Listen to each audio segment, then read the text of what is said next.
What's going on, everybody? Thanks so much for coming in. H1J, man, what's going on? How are you? I think Levia and the company, I know Rico, Limes is here.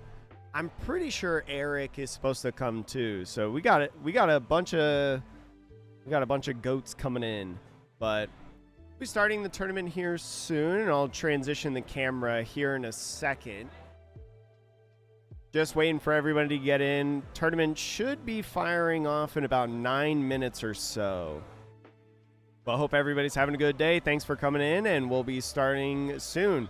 It's also, for anyone who's wondering what the camera is looking at right now, it's looking at a card show. We're doing this tournament live at a card show. I have to double check how many players there are. I'm pretty sure it's supposed to be like 48 players? At least 32. So should be a good tournament today.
I hope the schedules run well too in this tournament, because according to the venue, we got to be out of here at 10 o'clock on the dot. So we gotta make sure this tournament doesn't run any longer than 4 or like 5 hours. So hoping that's the case.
Oh, thank you. Yeah, I forgot to unmute myself. Thank you, Falchio. That's all right. I wasn't saying anything important.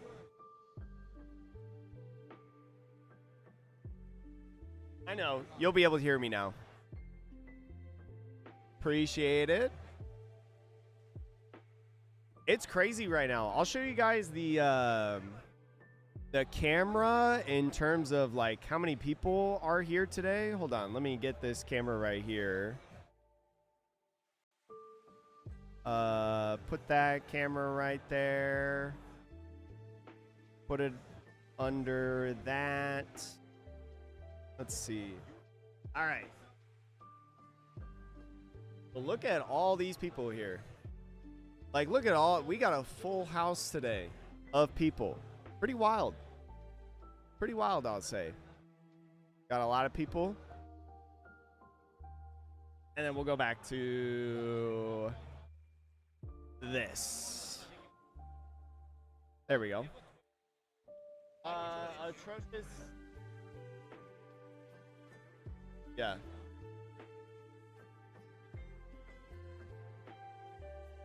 Should be fun. I'm gonna try my best too. I'm gonna try to talk to people before the round starts.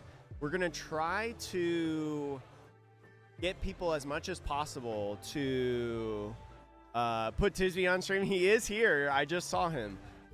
He is here playing.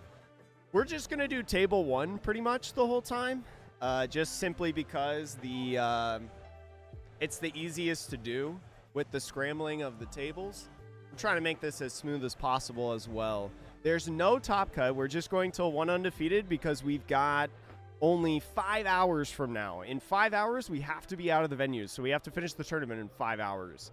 So I'm hoping we can do it. I think we can. Hey, if Tisby keeps winning, then he'll be on the stream. That's a guarantee. If he keeps winning, he'll be on the stream today.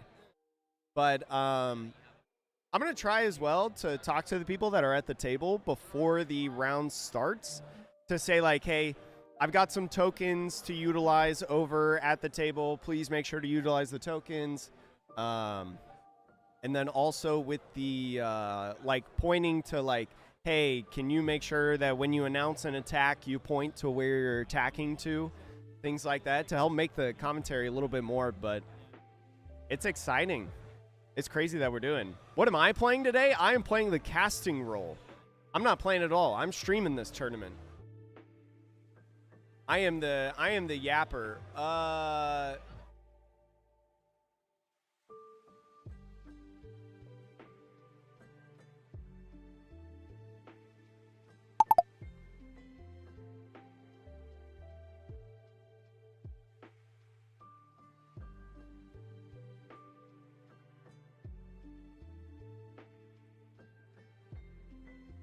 All right.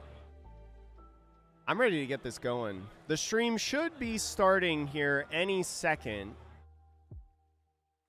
We'll be firing off here soon.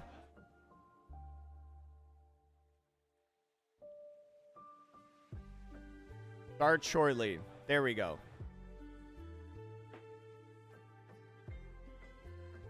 Round 1 should be firing soon, chat. Round 1 should be starting shortly.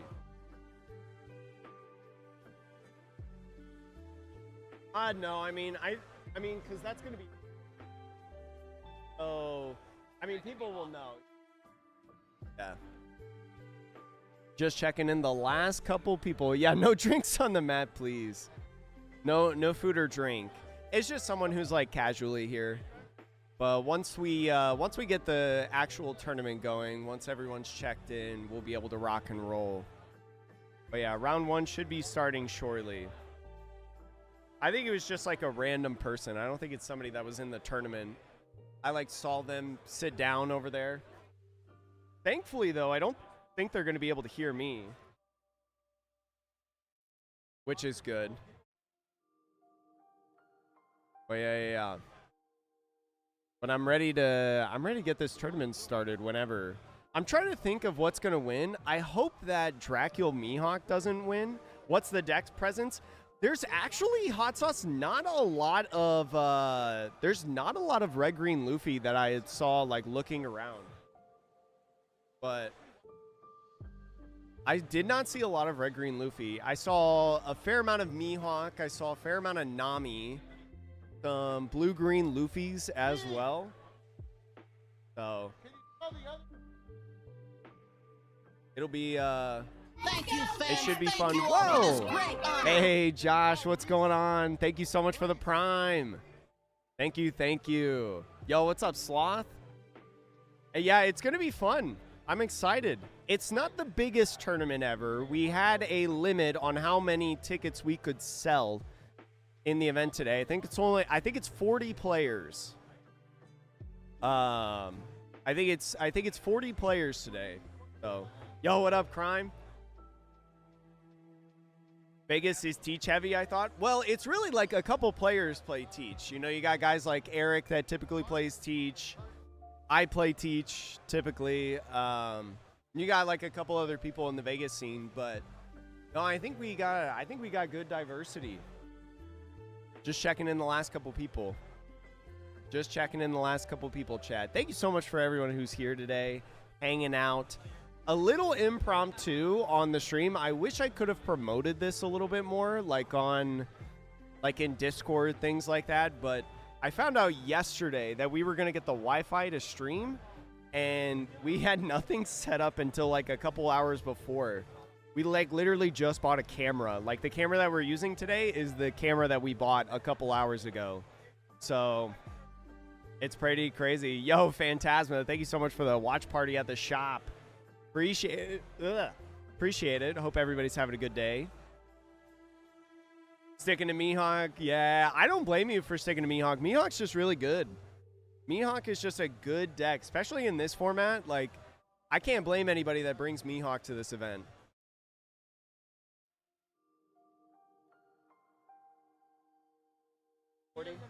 Yeah. All right, we have done the cutoff.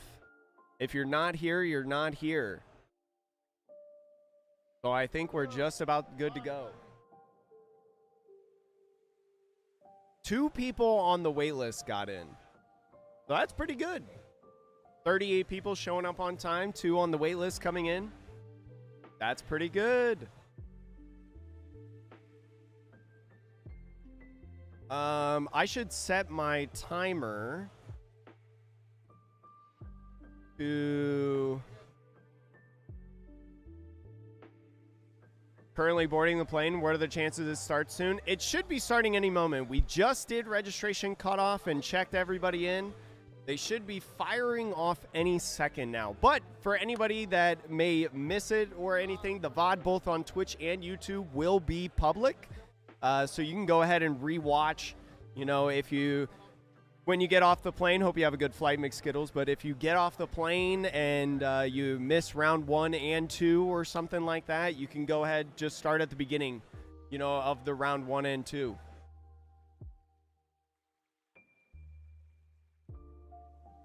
Bum, bum, bum. Gonna be firing this off soon.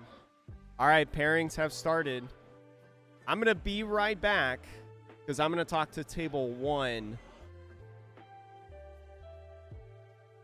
Table 1 should be starting soon. All right, chat, I'll be right back.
Yo, Levia might clear today.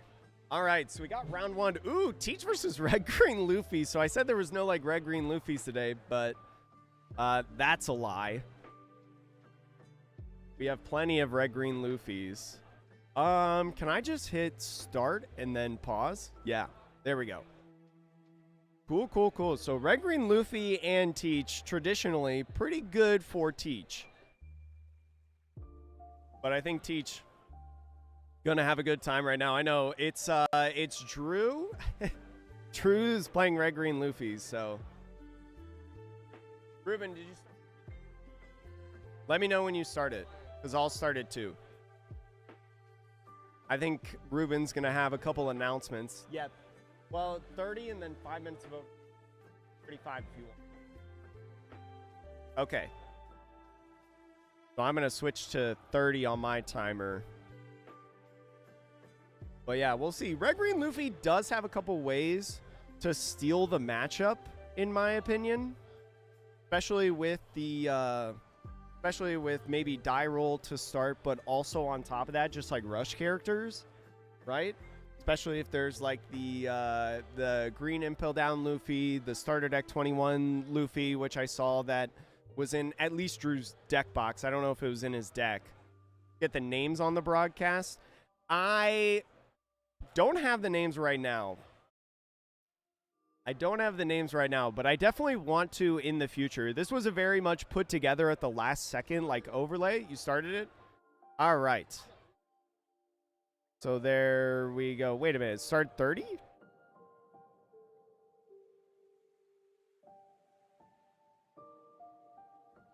I wonder if I can end this. Can I end this timer?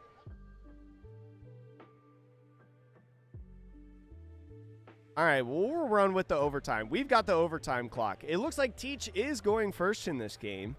So we'll see. He does have full lead to start out with. Full lead going to be able to look at the top 3 for a Blackbeard Pirates. We see San Juan Wolf, so there's a little bit of info on the Blackbeard's deck list. It's going to get Doc Q. Hey, who's that table? Sloth? Yeah. It's going to be Sloth and Drew. Ronan. And so Drew getting that 1,000 Sunny to start out in this game. Going to be looking at that top 5. One of the key cards of this deck. Going to be one of the key cards of this deck to be able to find not only a Straw Hat Crew. Luffy is a pretty good one to find. Especially with that double attack. It's going to put a lot of pressure as well as the ability to double play later in the game. Nami going to be going in. Interesting that he opted for the search of the Nami instead of maybe using 1,000 Sunny, attach 1 to lead, and then having 1 Dawn as active, but maybe either going to take that first swing or just counter out of it with the card in hand. Yeah, if he's got Brook too, Brook could be really nice. Putting the Shiryu to start does find the My Era. My Era, great card, especially on the odd curve to be able to go ahead and use it. You guys can hear the like overhead mic that they've got going on right now, right? I think so. Probably. It's fine. As long as you don't hear copyright music, that's all that matters to me. So does have 4 in the trash. He's eyeing up a Burgess play in the next turn, but first a 6,000 power lead. Drew's just going to go ahead, take it, and then Vasco shot hits the field. I think I saw in Sloth's hand a Burgess, so is going to be able to pump that up. Go ahead, use it in the next turn. And I do have tokens to be able, hopefully they use the tokens to be able to distinguish things like power for cards like Burgess. So is thinking about attaching 1. If he doesn't have an Usopp to play, that actually hurts. Usopp on 4 is so bad right now for Red Green Luffy. Overhead mics just really ruffled. All right, that's not bad. There's nothing I can do about the overhead mics, so no trigger, and also the life taken. Now going in another 1,000 Sunny. So grabbing the Zoro. 4-cost Zoro would have been a great play to have on this turn. Not establishing a body right now is tough. That's going to make it really hard for the red-green Luffy. You really want to see an Usopp or even the Zoro Sanji on this. Or, I'm not Zoro Sanji, just the Zoro on this turn. So he's going to go full lead. Ooh, putting away the Burgess. Does find another one. He's probably got another one in hand. He's going to be able to My Era and Burgess on this turn, more than likely.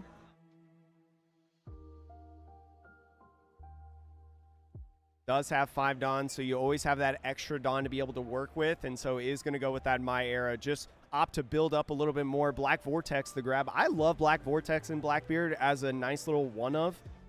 So we'll see. Definitely has more than 8 cards in the trash right now. I think is up to 10 or so right now, or 9. Sitting at 9 cards in trash. There's the 4 for Burgess. Burgess should be a 7,000 powered character.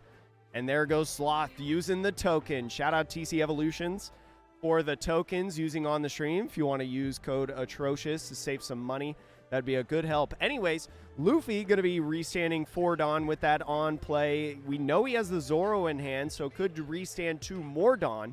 But first going to be attaching 1 and swinging 6 at lead. Is going to go ahead, take it, not redirect, but Vasco shot is going to be the option anyways. Never really worried about Nami swinging, but is going to go ahead, play that Usopp and restand 2 at the end of turn. So did not go with the Zoro, went with the Usopp instead. I like that play just so you can restand Dawn. Now is going to be able to really counter out a ton of attacks. Did Sloth draw a card off the Vasco shot? Now that I'm thinking about it, chat. Pitch in Vasco shot right there. I believe that is the 11th card in trash. So 1 more, and Burgess is going to be a plus 3K character, currently sitting at 7,000 power. Is going to go ahead, use Black Vortex. What are you grabbing off of this? Shiryu. So interesting. 7 Dawn turn.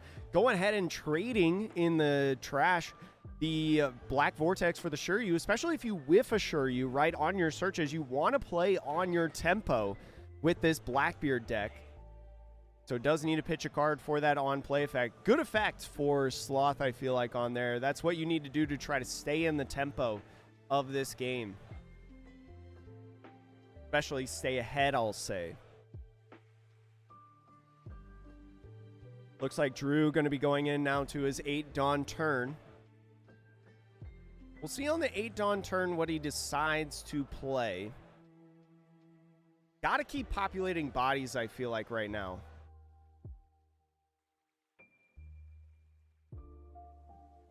Is going to go with the Sanji, restand the 2. And so with the 2, now going in, attaching 1 onto the Luffy through the 1,000 Sunny.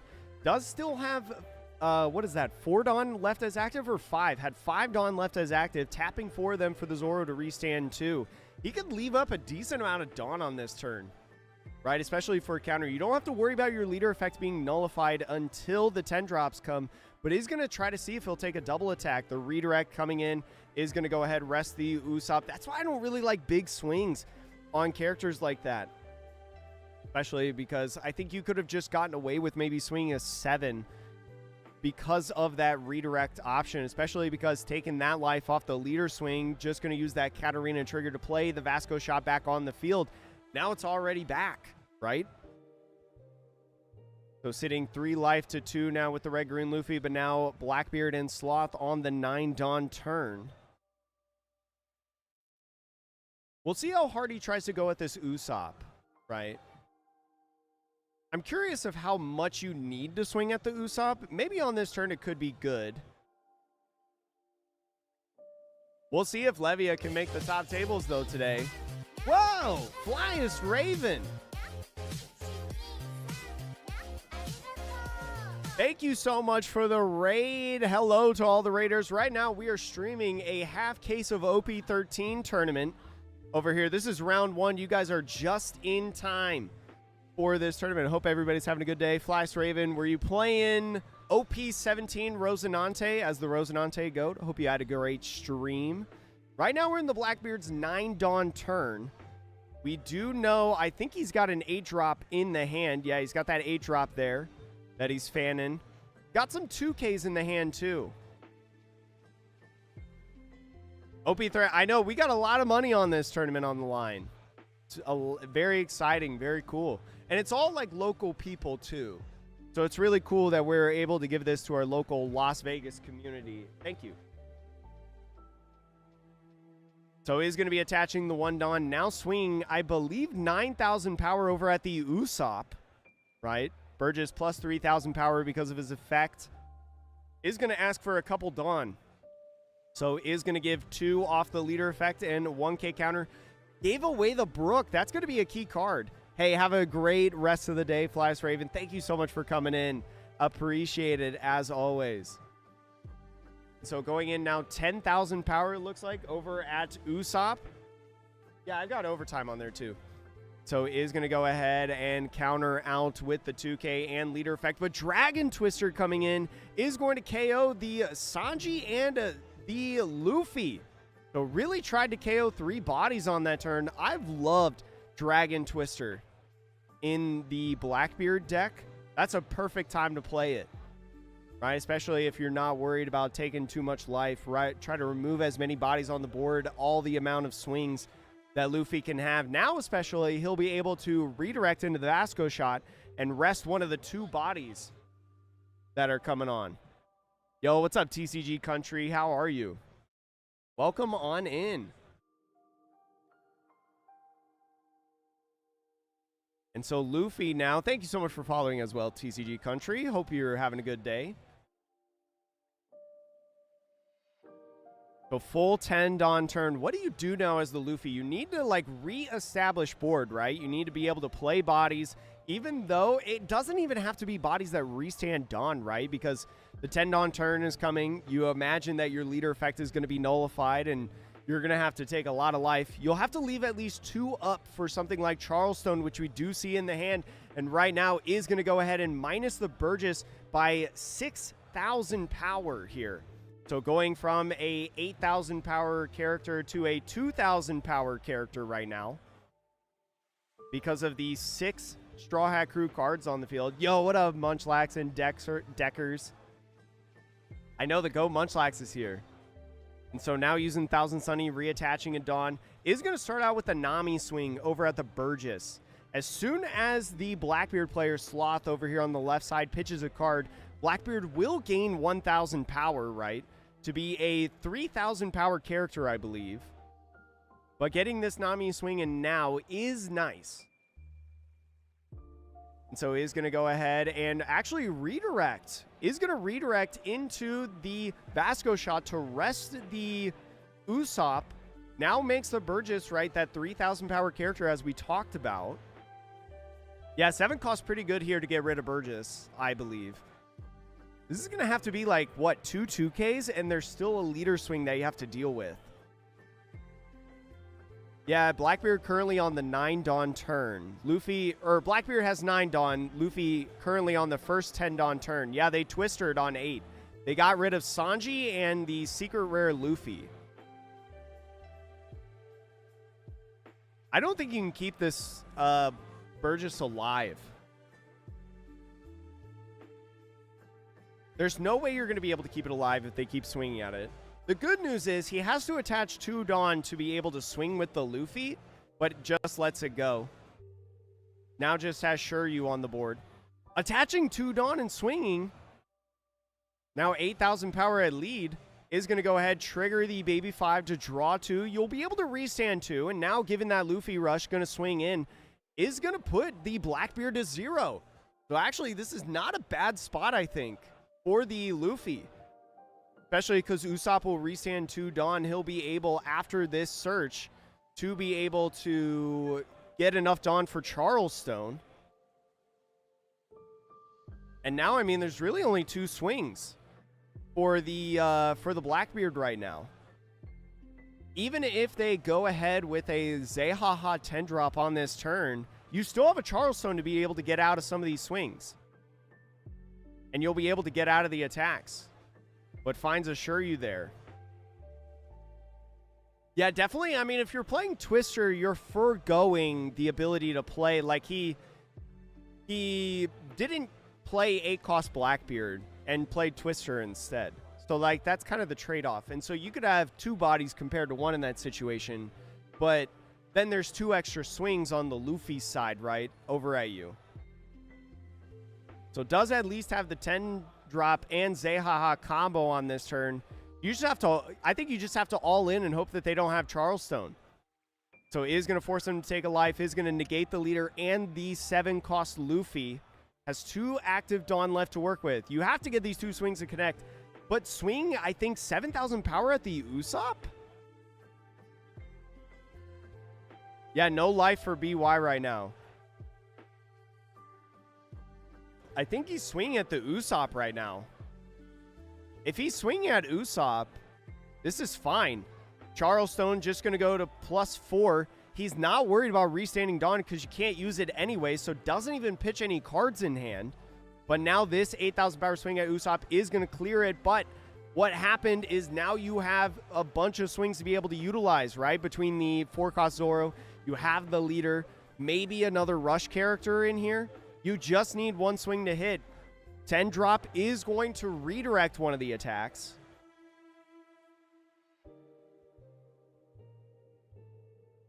I think this could still be a tough one because, like, you have to split between the 3.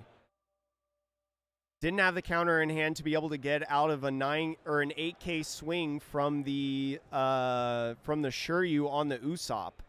So that's a little unfortunate. He might have been able to just, like, straight up win this game off swings if Usopp could stay alive.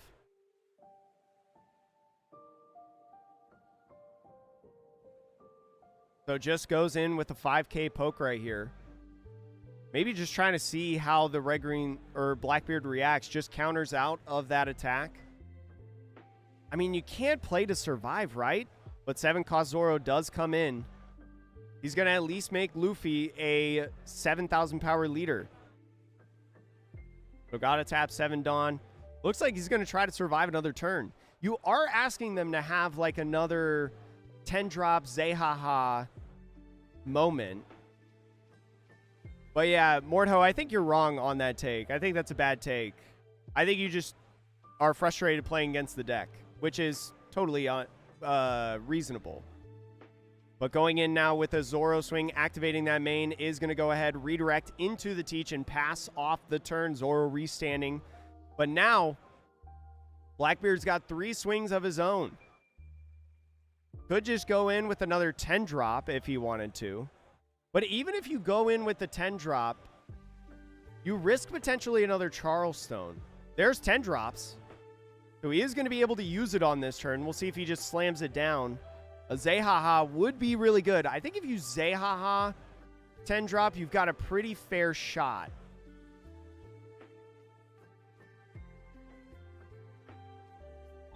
Yeah, if he's got another 8-cost, 10-cost combo, that might spell disaster.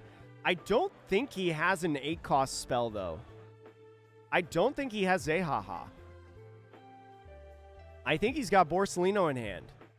Unfortunately, Chad, we don't have hand cams in the game today. Maybe someday, but I don't have that many cameras to connect. I think he's just going to try to use the 3 swings to get out of this. Has Borsalino to be able to heal, has 10 cost. He's got a couple 2Ks in hand and some 8-cost teaches. But this is looking good. This is not looking too bad. Because especially if you play the 10 cost right here, you have to tap all 10 Dawn, and you have to forego your leader swing, right? Because you don't negate Luffy being a 7,000 power leader.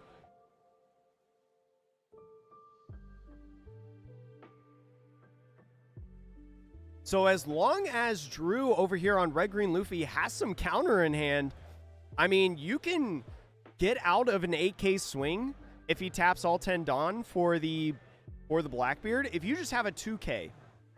Yeah, this is in Vegas, right? This is at the Silverton Casino. It's at the Sin City Card Show. And so it's just attaching. How much is that? That's 13,000 power over at the Zoro. Leader effect is active. Maybe he's trying to bait him in the leader effect right now. More than likely, maybe thinking about a Zoro or a Borsellino play. Drew's thinking about letting the Zoro get KO'd. I think if you can counter out, you should.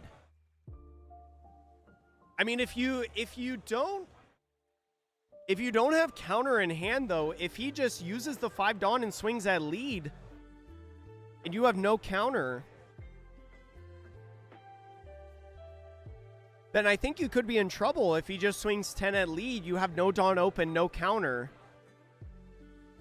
So Ghost 12, is focusing on the Zoro, so did get rid of it, so is committing to that Borsellino play, is going to go ahead and heal.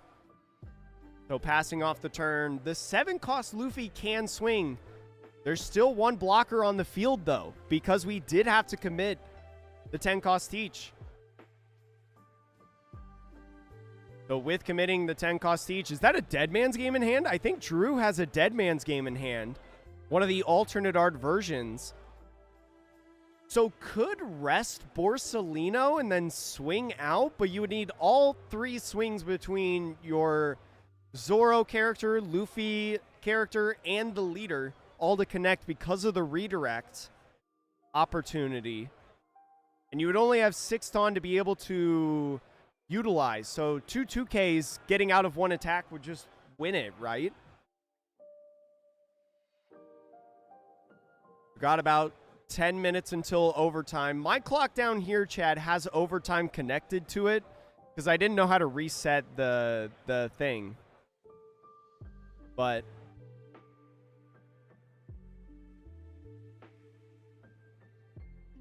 this is definitely an interesting turn. What do you do here as Drew? I think he's thinking about going Dead Man's Game. Yeah, I think unlucky that if Drew went for it, I think he might have been able to get there. It's hard to see the hand. We don't have, like, hand cam potential, so all we can really know is the searches on the hand cam. But if you guys like and subscribe, and you guys watch videos, and you tell people about the stream and whatnot, maybe we'll get hand cams eventually. We'll just get more money.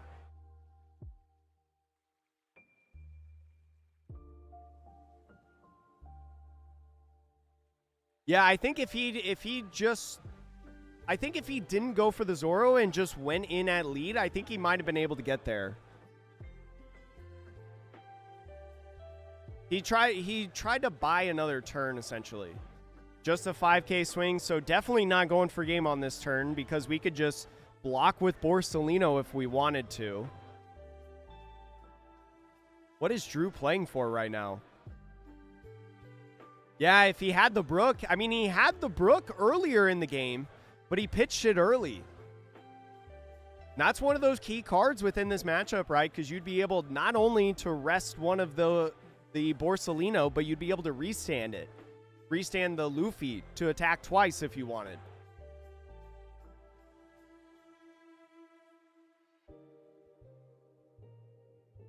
But countering out of that just with the 2K Devon. Drew's got to make a move here. Looks like he's just going to play it safe as well.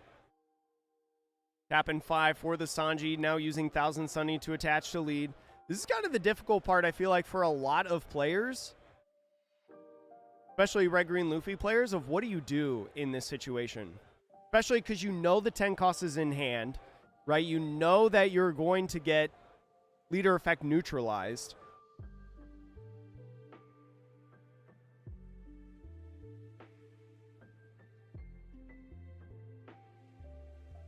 He's got 7 more Dawn to work with, though.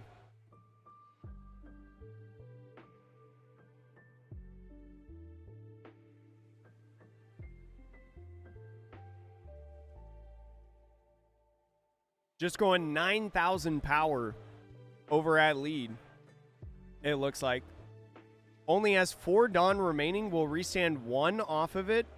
What is going to take this life is going to be Katarina to just play out a 1 cost and draw a card. Get Vasco shot there. Vasco shot is definitely a problem. I don't know if we could have done it with Nami, though. That's the thing. I think Nami wouldn't have been able to do it just simply because Nami is a 2,000 power character. I don't know if we could have split that well, especially because there was still the blocker, there was still the life, right, and a redirect option. That's 3 swings. But there goes the 10 cost each is going to nullify the Luffy. Now swing 5,000 power at lead, a 5,000 power leader. Does have a 2K to get out of that one attack. Borsalino now going to have to force another 2K. Looks like Blackbeard going all in at this point. Is going to go ahead. I know you're strong. So leaving the Dawn open for maybe some counter events.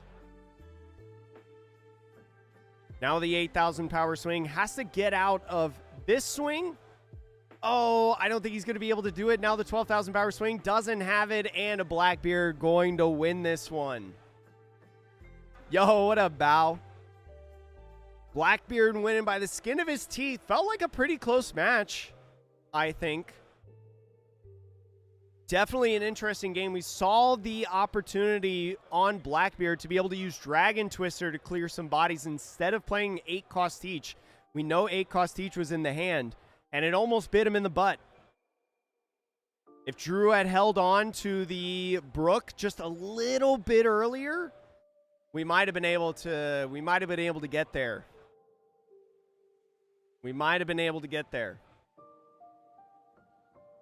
But definitely, man.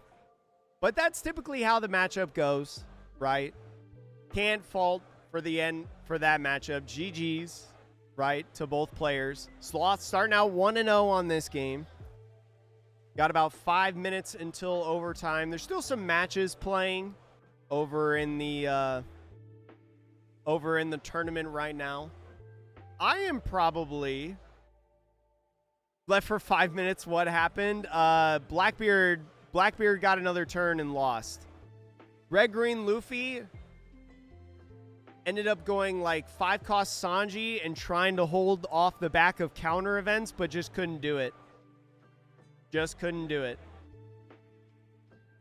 But that's how the cookie crumbles.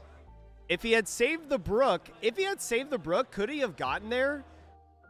Because Blackbeard had a fair amount of 2Ks. He had, what, 3 2Ks?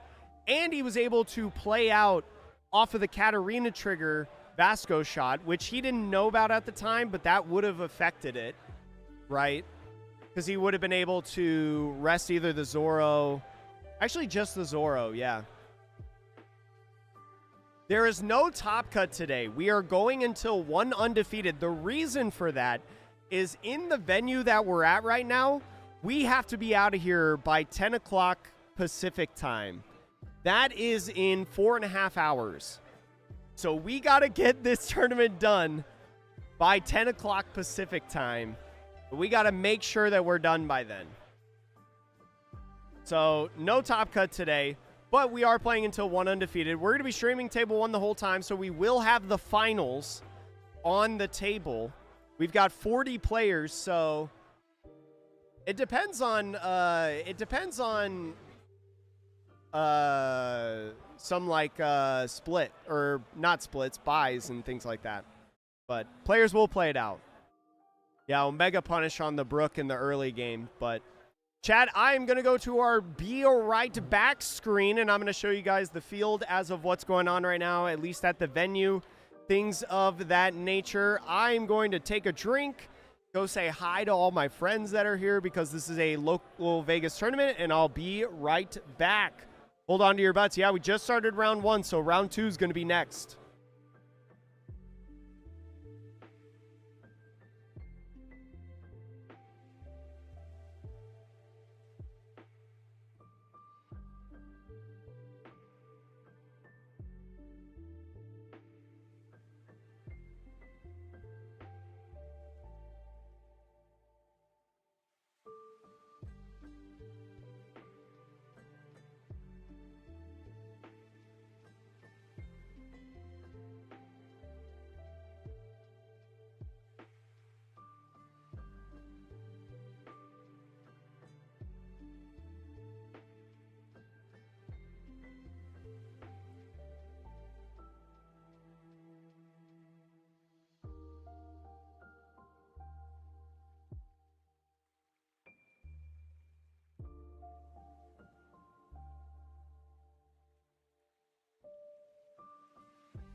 All right, round 2 has been paired. I'm going to go talk to our players, and then we'll switch the screen over before we get started. Thank you so much for everybody waiting.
All right.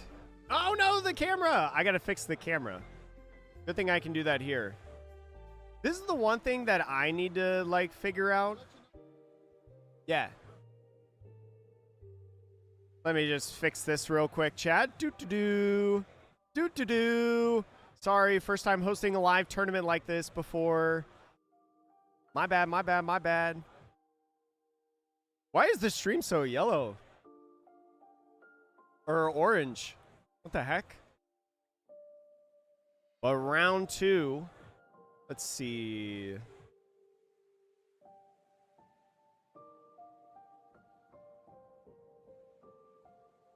Oh, I need to pause. All right, I figured out how to. All right, round 2 has begun. They have started the clock.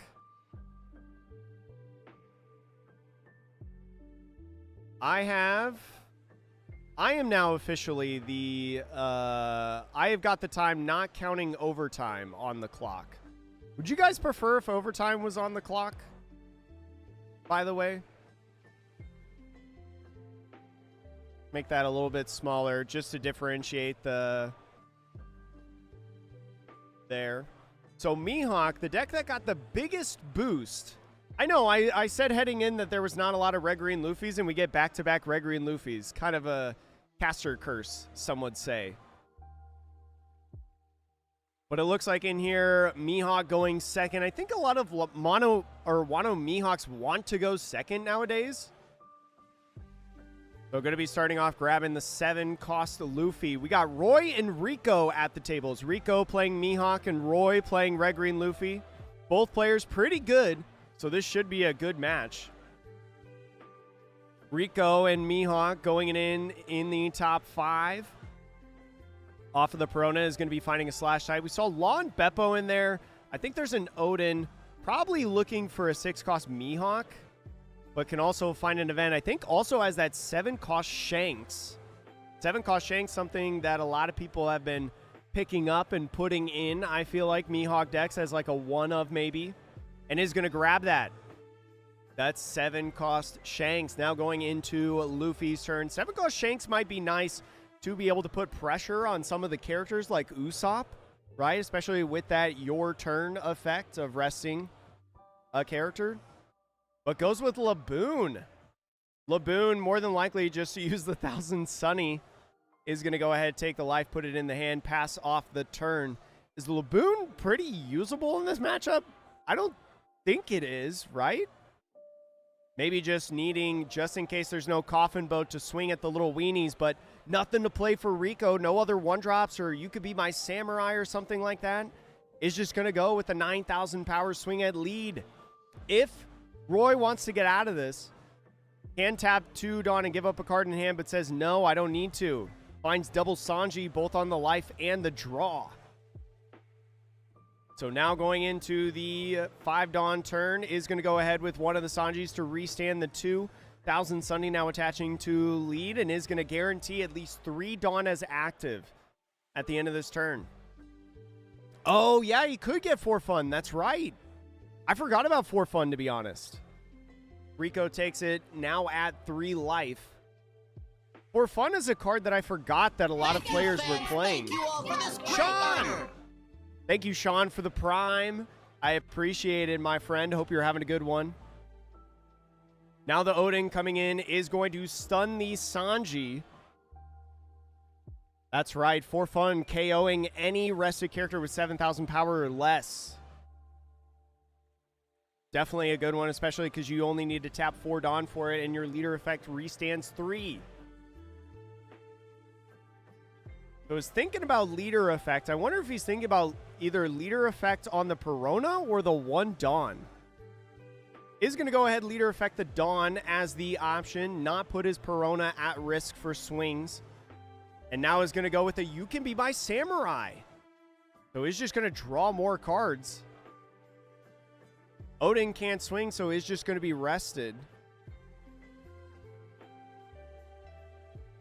Could be rested off of something like a 4-cost Nami, something like that. Bow! Hey, Bow, thank you so much for that as well. Is going to go with the Zoro. So Zoro going to rest the Laboon. Is going to swing at it, not use the rush character on the Zoro. I mean, I guess leader swing is actually works out fine because if you swing the Zoro, now your Zoro's exposed. But with the leader swing, Red Green Luffy can't use leader effect on Laboon because it's not a Straw Hat Crew. So actually that's fine, yeah. Is going to play his other Sanji that he's got in hand, restanding the 2. Now 1,000 Sunny attaching the 1 Dawn. Still at 3 life, still has 4 Dawn left, but doesn't have something like an Usopp or anything like that. Oh, wait, yeah, he did play a character after a leader effect. Hold on. Wait, hold on, you're right. I got to go to the table, chat.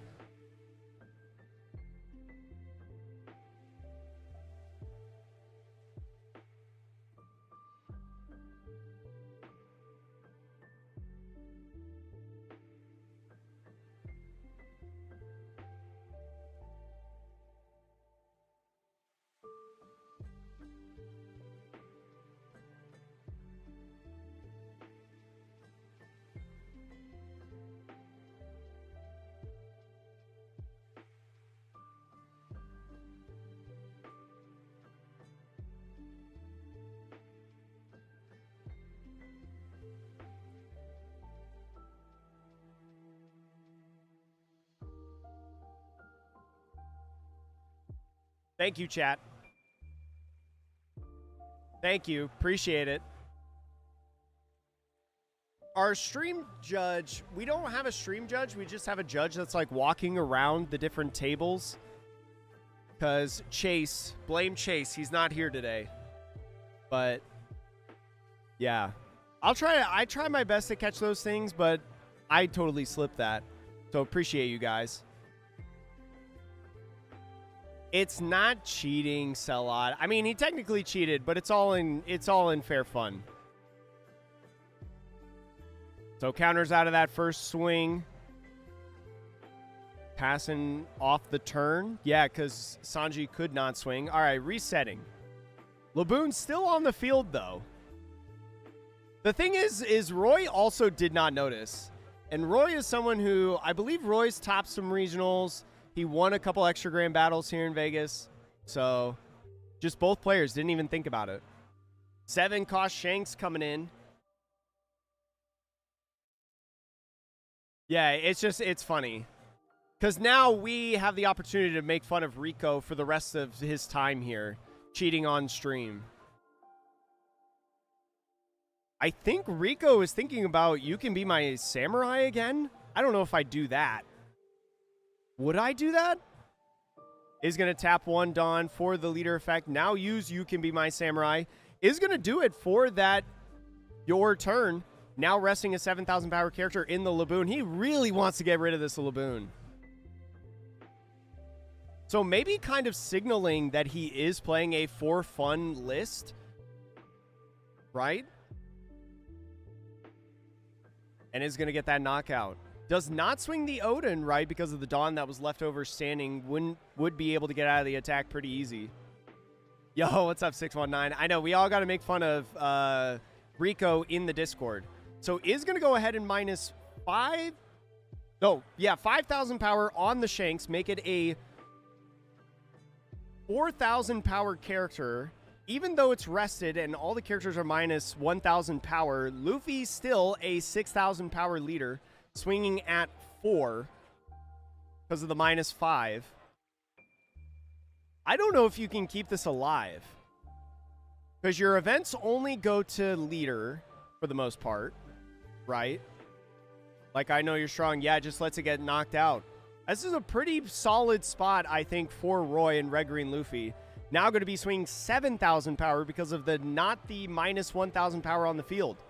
So it goes, I know you're strong to get out of that first attack to go to 8. Now the next one is going to go ahead, take the life, go to 2. And then Roy restanding 2 Dawn has 4 Dawn left open. The Red Bull of the day, chat, the iced vanilla berry edition, by the way. Red Bull, please sponsor me. I love you. But now going into a full 10 Dawn turn, we do have the Lawn Beppo that we could use to neutralize the Luffy and gain 2,000 power. And we are going to do at least the Lawn Beppo. We'll see what he decides to do. It is going to be that Luffy. No, Fancy Munchlax, you missed it earlier. There was a...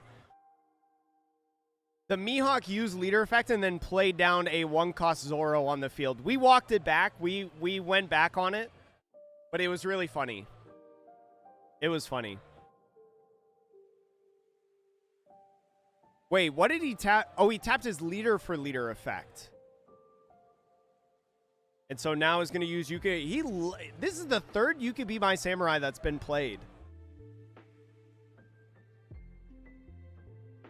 So just drawing cards at this point. Sitting at about like a 10, 11 card hand right now. The funny thing is, I'm pretty sure the Mihawk player just recently picked up Mihawk. I can't remember what he was playing before, but I don't think it was Mihawk. So a whole new world to him. So now with the Luffy coming down, that's going to be minus 6,000 power on the Lawn Beppo. Lawn Beppo originally a 11,000 power character, I believe, is now going to be 5. Now swinging the Sanji over at the Lawn Beppo is going to be at 7,000 against 5. The counter event's not working. Yeah, he's goofy pilled. Is going to get that knockout. So 7-cost Luffy being so good in this matchup so far for Roy, being able to clear any of these bodies that get arrested by the You Can Be My Samurai. So now clearing the Perona. We got 7,000 power swing going at lead. I had to enter. Yeah. Rico used leader effect and then played a body. We had to walk it back. Now passing off the turn, going into the 10 Dawn turn. So starting to stack up over on Luffy's side with these bodies. He needs to combo in like... Lawn Beppo, and then I Know You're Strong or something like that. Sloth, it's Rico on the left side and Roy on the right side. So is going to go with the Lawn Beppo, is going to freeze that Luffy there. Plus 2,000 power onto the leader. Is going to shout out Roy for giving the token over to Rico. Plus 2,000 power. Especially, this is why it's so hard, in my opinion, to drop Coffin Boat, because we keep tapping our leader for leader effect. And just passes. He just passes off the turn. Nothing to do.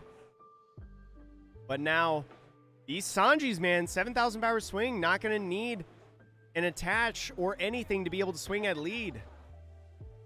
Yeah, no electrical Lunas or I Know You're Strongs to combo with it.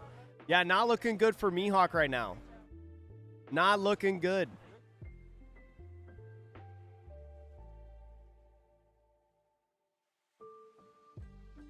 And so he's going to go with the 7-cost Zoro on the field, making the Luffy 7,000 power, currently having 3 Dawn left as active. Now he's going to be able to swing at lead with just this 1 Dawn and force at least a 2K out of hand from Rico's huge hand size. So 7,000 now going at lead is going to be a 1K Kozuki Odin. 7,000 power now going in is just going to be a 2K on the Zoro. Now 9,000 power going at lead from the Luffy that we played in a previous turn. Is going to have to force 2 cards out of hand or a counter event. Is going to go with the billion fold event for plus 4,000 power. Yeah, Teach is the big reason, and Vegas has several Teach players. So it works out. Is going to get out of those attacks. Still sitting at 2 life, right, as Mihawk, but the time's a ticking. You have to commit a lot of cards out of these attacks. And here we go with another 7-cost Shanks. Rico playing at least 2 7-cost Shanks in his list.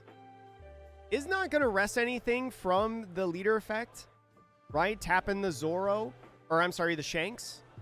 But is going to at least establish that minus 1,000 power across the board. Yeah, the hand's not looking good. The hand's not looking good. What are you going to do at this point? Does have Law and Beppo, 11,000 power, but 5 Dawns active right now for Roy. 7,000 power, just 1 Dawn tap for the leader effect to get out of that attack. 11,000 power Law and Beppo. It would just be 3 Dawn to tap to get out of this attack.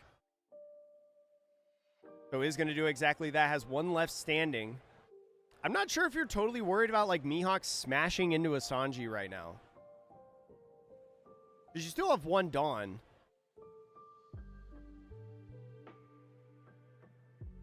Is thinking about attaching 9,000 power. Yeah, probably no Luna. Definitely no Luna in the hand. But is going with the 9,000 power swing. Potentially going at lead, it looks like. So he's going to tap 1 for leader effect, go up to 9 and 1K counter out of the attack. Now going into Red Green Luffy's turn. Look at this board for Roy. He might be able to get it on this turn. So minus 1,000 power on the board because of the Shanks effect. Been a while since I've thought about Shanks, actually. Since OP14.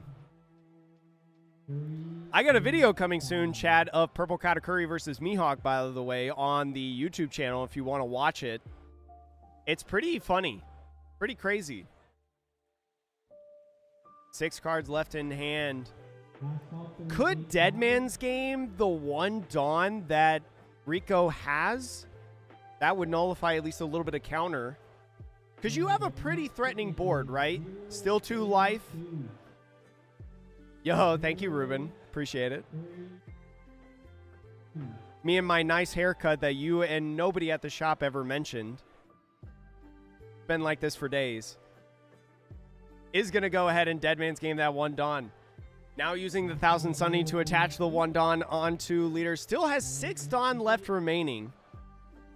And so he's going to go 7,000 power at lead. Mihawk takes it. 7,000 power is such a good number against Mihawk, especially when so much is committed. Going to put it in hand. Does have some 2Ks, but the Zoro or leader first, 7,000 power. 7,000 power with leader is going to go 2K and 1K. But now the Zoro coming in. We still have the 2 Luffy swings and just says you got it. Red, Green, Luffy, and Roy starting out 2-0 in this tournament. After watching Red, Green, Luffy lose round 1, we saw the W in round 2. Definitely the 7-cost Luffy pulled its weight in this matchup specifically. In this matchup, Red, Green, Luffy carried. Or I'm sorry, the 7-cost Luffy carried. Right? Anything that Rico played with Mihawk down onto the field and immediately tapped, whether that was for leader effect or for the I know or you could be my samurai event, immediately punished, immediately minus, and immediately KO'd. So great job by Roy. Great job by Roy.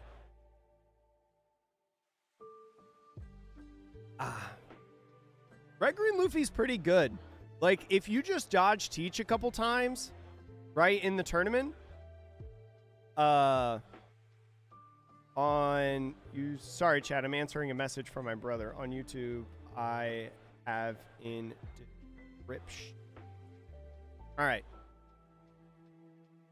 So the next round, we've got about 12 minutes until overtime starts. So a little bit of time before we get in there. But hold on, let's see. If we oh, he's moving the camera up. Oh, he's going to be showing the field. All right, showing the field. Thank you, Ruben. Yeah, turn it. Thank you. Get some people watching. I'm going to hang out here with you guys for a bit because I don't want you guys to just be lonesome, right? With there. Yeah, admired the haircut for 12 minutes. I know, I chopped all my hair off, chat. I chopped it all off. I got something important going on this weekend. So I had to look good. I had to look nice. Couldn't have my gross long hair. But let's see. Chat, we can't do this stream without some help, right, of the community. So, if you want, chat, especially on YouTube, you can go to the link in the description below, but on Twitch, you can do !Phantasma. Phantasma is the store hosting this tournament today that we are streaming. And if you use code Atrocious, you'll get a nice little 5% discount at checkout. Appreciate everybody for their support, and thank you again to Phantasma for allowing me to do this. Look at that. The $5 EBO3 alternate carrot that you could get right there. Pretty solid deal. You get some Charlotte puddings, right? Isn't Charlotte pudding like 20 bucks right now? $15 puddings. That's pretty solid. Go ahead, order some. Over on the website, Charlotte pudding, very good for the Katakuri deck if you want to play Katakuri.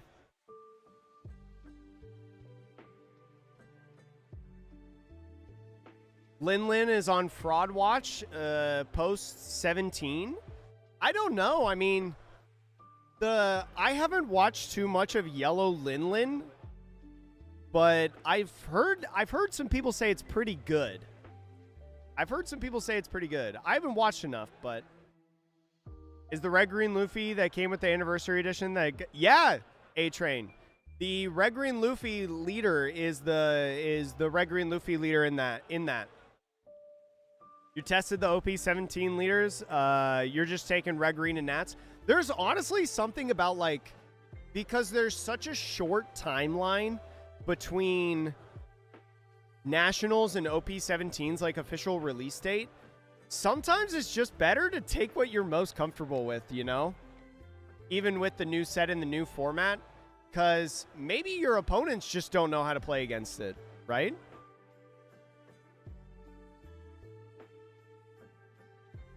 Oh, there's just it's kind of a linear game plan with Lin.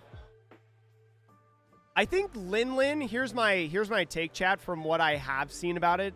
I think Lin is basically just the new Yellow Enel, right? It's going to be not like a 1-to-1 kind of thing, but it's going to be one of those things to where, like, if similar to Yellow Enel, if you don't know how to play against it, you will lose. Right? I think it's going to be very similar to that.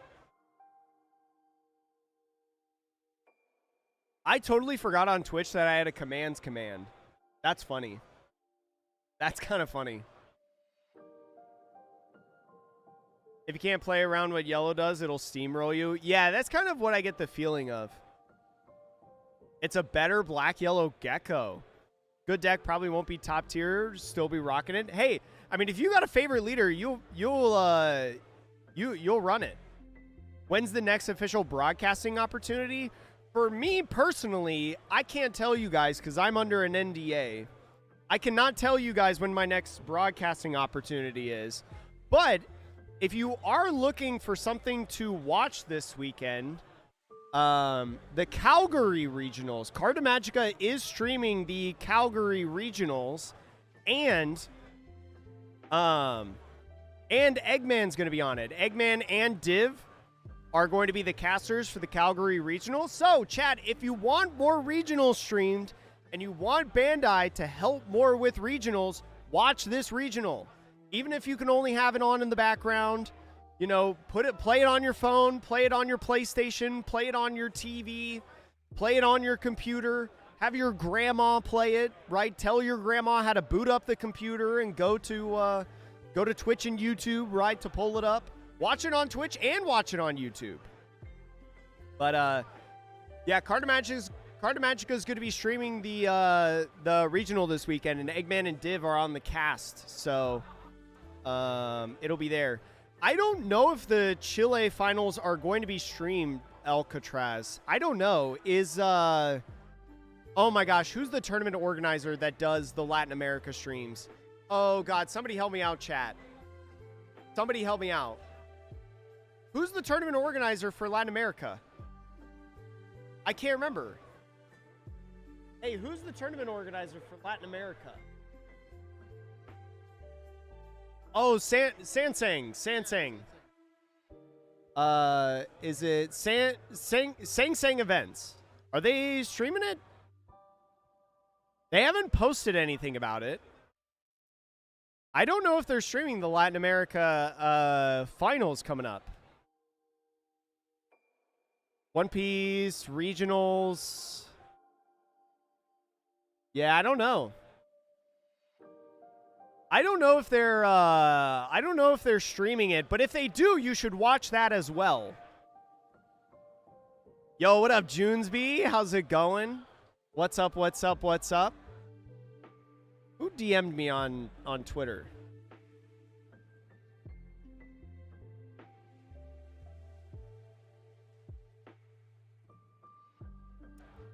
I don't know if I want to click this.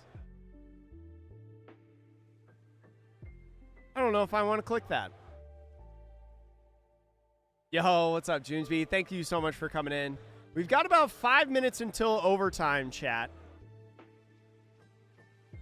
So this isn't our locals. So for anyone who's curious, this is in Las Vegas, and this is mostly our Las Vegas community. But we are currently streaming this tournament at a card show. We're currently streaming this tournament at a card show. So we're like on a whole stage. Here, I'll show you guys. I'll show you guys what we got right now. So we're like on a whole stage. We got like 40 players worth of tables out here because 40 is the max that we could hold on this stage. And we're streaming this tournament here.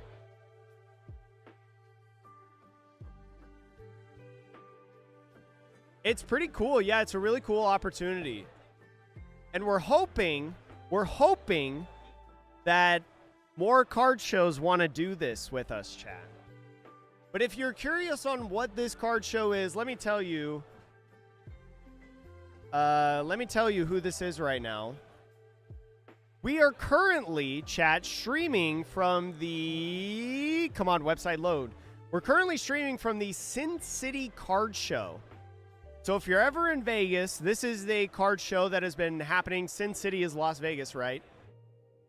This is a card show that happens very frequently in Las Vegas. So if you're ever here, come check it out. It's very cool. I've been going to this card show since it first started, like probably like a year and a half ago or 2 years ago. The owners are great, right? They're good people. The show just keeps growing and growing. So it's pretty fun. But what was I going to say? But yeah, so hopefully they like this and then they want more. They want more, chat, because that's what we want. Because if more people would call me to do stuff like this, I would love to do this more. You can't translate the Sang Sang regionals. So I'm going to be busy this weekend for a reason that I'll be able to tell you guys soon. I am not going to be live for the regional. I'm going to be doing something else, which I'll tell you about soon.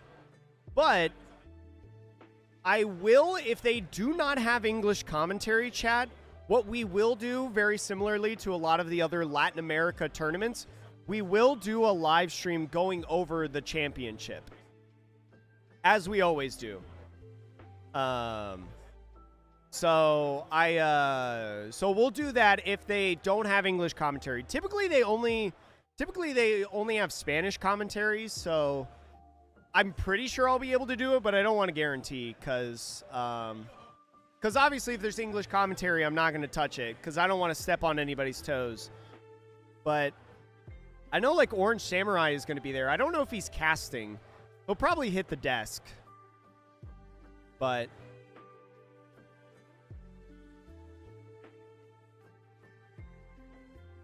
so sad, Bandai. I know. I wish they were bringing back Bandai Card Fest to Vegas. It'd be so easy.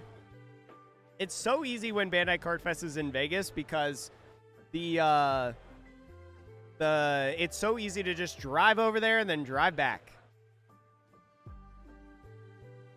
I hope that the VOD is public. I'm sure they'll have a VOD. Latin America has really good production, in my opinion. And typically, Sang Sang does really a good job with the stream and producing events. So I hope so. I know we need more West Coast events. Why are we still going to Peoria? Like, come on, man. Can we stop going to Peoria? All right, chat. Overtime about to hit on the tournament. They got 5 minutes of overtime. We are being pretty strict today with the time because we do have a time limit in the stream today. After this round, I'll look to see how many undefeateds we have left because we started this tournament with 40 players. So there might be a round where it depends on the pair down of how many rounds we have. Because what, 32 people is 32, 16, 8, or 2. So 32 people is typically 5 rounds, but we might have 6 rounds because we have over 32 players today. We'll be able to know more than likely the finals, so, and when it is, but I'll let you guys know. Yeah, like, I think the people in Toronto, those guys in Toronto are some of the best production ever in the One Piece card game space. Like, obviously, the Japan Championships kind of, like, are the top level because they've got hand cams, they've got multiple cameras, and all that stuff, and, like, a really cool casting desk and things like that. But I think Toronto is, like, my number 2, you know, for all the championships they do. They're pretty good.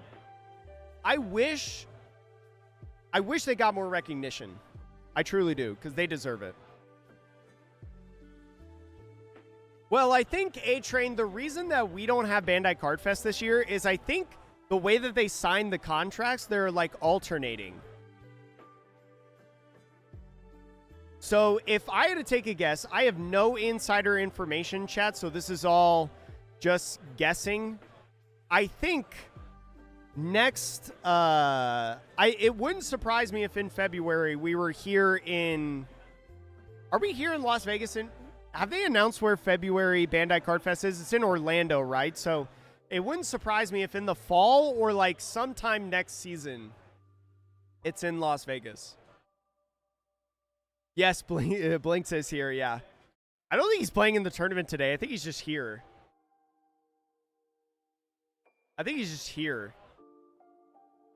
But we should be in overtime by now, Chad. And Ruben, our judge today, he is being very keened in on overtime, so we're playing in a timely manner. But chat, I was able to walk around the card show today, and I got some cool cards. You guys want to see? You guys want to see my cool cards that I got? I'm not going to take the stickers off. I traded one Pokemon card that I had that I didn't want. I traded one Pokemon card, and I got 6 in exchange. I got 6 Pokemon cards in exchange. I got a... Oh, let me move, like, right here? Yeah, let me move to this. So this is what I got. Shout out Darkside Games and Josh Hatter for letting me get these. I got Delta Species Magikarp, which... for anyone who does not know, I love Delta Species. This is a metal type. This is a metal type Magikarp. So not like a water Pokemon as it typically is. Delta Species, one of my favorites because it has that. I also just realized that the green screen filter is still on right now. Uh-oh. There we go. Okay. I also got a Delta Species Golduck, which very, very cool. I collect a lot of the Delta Species cards, so I just grabbed a couple cards that I did not have. I have Delta Species Bayleaf, right? A fighting type instead of grass. This is not Delta Species, but I wanted this Hollow Sunflora. It's apparently damaged, but the front is like immaculate. It's the back that's really, really bad. I got a pre-release stamped. I think this is pre-release stamped. Dragon Frontiers Delta Species Melodic, which is really cool. And then I got a Iris from Black and White. I got a full art supporter from there. Yes, Blinks is a bot. I agree. You're new to the TCG. Do most people just play the ranked mode? Yes. So there's 2 ways that I recommend playing. My friend. One is playing at your locals. I like playing at locals. I think locals are a ton of fun. You meet new people. You play against some good people, right? If you have a really good area or a popular in your area, you could win some cool prizes.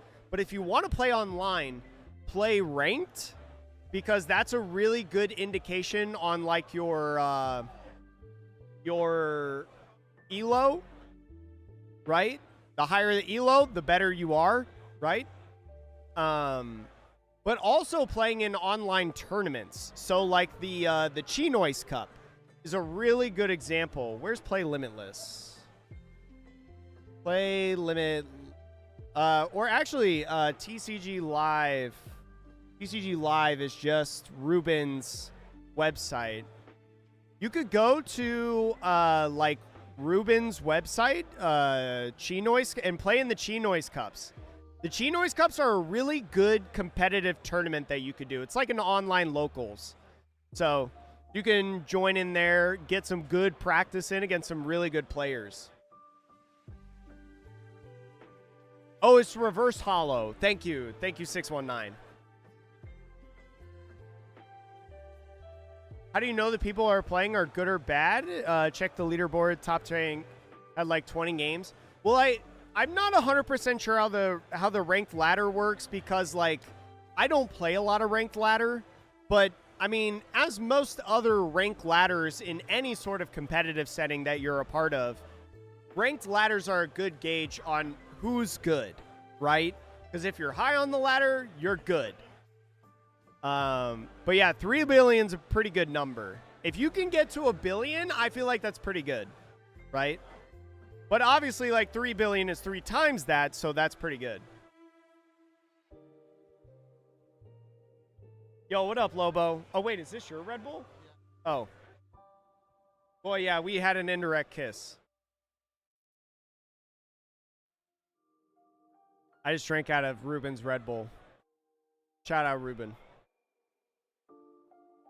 It's not every day that they host a tournament. It's Monday, Tuesday, Wednesday. And then they sometimes have special events on like Thursdays and Saturdays and things like that.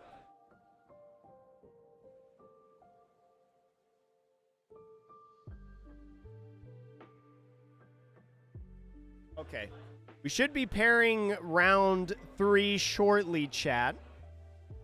Should be pairing round 3 in a second.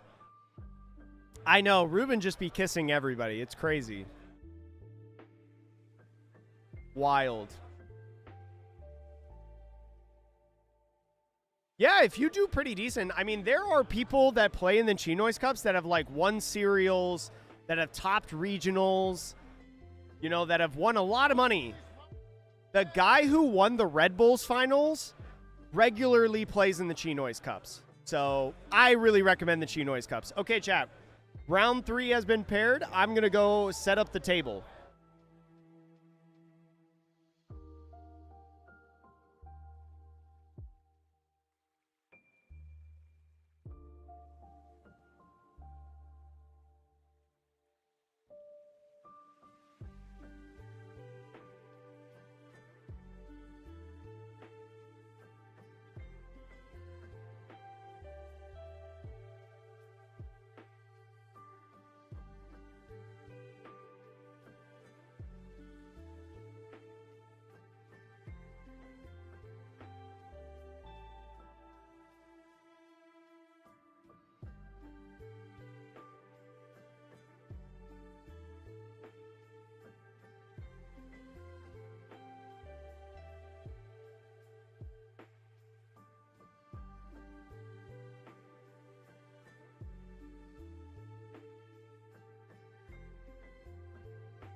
So we got Roy back on the stream. So Roy was on the stream earlier, chat. He was the one that played against Mihawk. And he's going to be playing against Richie. Richie, the guy on the left playing Purple Anel, recently just got top 32. What was it? He got third place. He got third place recently in the Peoria Treasure Cup. So he's got some experience. He played a blue-green Luffy, though, so he's switching over to Anel. So some high-level players I think we got at this table right now. Richie, pretty good. Roy, pretty good as well. Using the Ditto dice. Shout out Wimmy for the Ditto dice.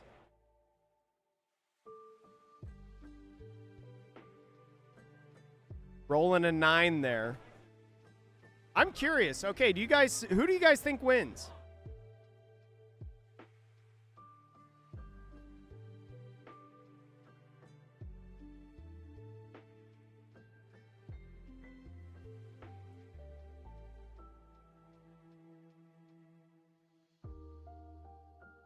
All right, timer has now started. There we go. That's all I was wondering about. Try to get Ruben's attention. You have a peek at the undefeated. Yeah. How many undefeateds do we have?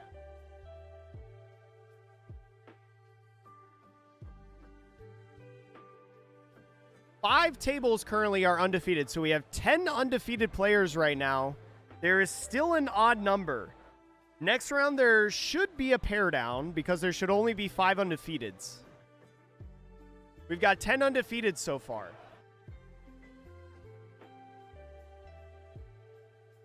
Ooh, it looks like Daniel, Nico Robin is still undefeated, probably playing some yellow deck. Heath and Slump are still undefeated, so the black-yellow teach that we watched earlier is still undefeated. Obviously, Roy is undefeated. So going to be starting off the 1,000 Sunny. It's about 40 people. That's the max that we could hold, and we sold out on tickets. We could only have 40 people in this tournament. Hopefully, in the future, if they want to do more of these, we'll have more people. So 1,000 Sunny going to be a great start. Richie over on Purple Anel not having any 1-drops to play on the field. Immediately just going to the 4-Don turn naturally. That's not a good sign. That is not good. Because I think you at least want to play something like a pudding or something like that to do some searching, but is just going to go with the raw Frankie. Is going to pitch the Lightning Dragon to draw 2 cards. After the 5,000 power swing, getting the event, now getting the Ohm down on the field to draw 1, is going to go in now onto the next turn. No, you're fine. You're fine. Yeah, neither player having a 1 cost is kind of an interesting thing, because both players playing like 12 to 16 1 costs, somewhere around there, more than likely. But the Sanji coming in now that we got off of the 1000th Sunny Search is going to swing 6 at lead, is going to go ahead, take the life, go to 3. Taking the first 2 swings on the leader. And now going into a 6 on turn. We'll see if a 6 cost Enel comes down on the field, and it does. The secret rare 6 cost Enel, looking at that top 5 after the Dawn -1, is going to look, I think, find a Mamaragon, I think is what he's eyeing up on. Yeah, a ton of 6 cost Enels in the hand right now. A ton of 6 cost Enels. Thinking about Mamaragon or Shura, I think. He might go with Shura just to be able to get board presence, but how good is your board presence on the 1 cost in this matchup specifically? So ends up grabbing Mamaragon instead, pitching one of the hundreds of 6 cost Enels in his hand. Is going to go ahead, use Lightning Beast Kitten, -1000 power on the Sanji, making him a 6000 power character. We could go double Kitten right here and Mamaragon to make him a 5000 power character and try to swing into him, but 3 Dawn left as active on the Luffy is going to make this actually pretty difficult, I think. Because Roy has at least 6000 counter in the hand. With the Ohm swing, though, he is going to be able to make Sanji a 4000 power character. I think so. Ooh, is going to Lightning Dragon instead, so not going to swing at it. I kind of like the play not swinging at it. Just to be able, so now you can swing in at lead. Oh, but is going to swing at the Sanji. So maybe just wanted to cycle the hand a little bit.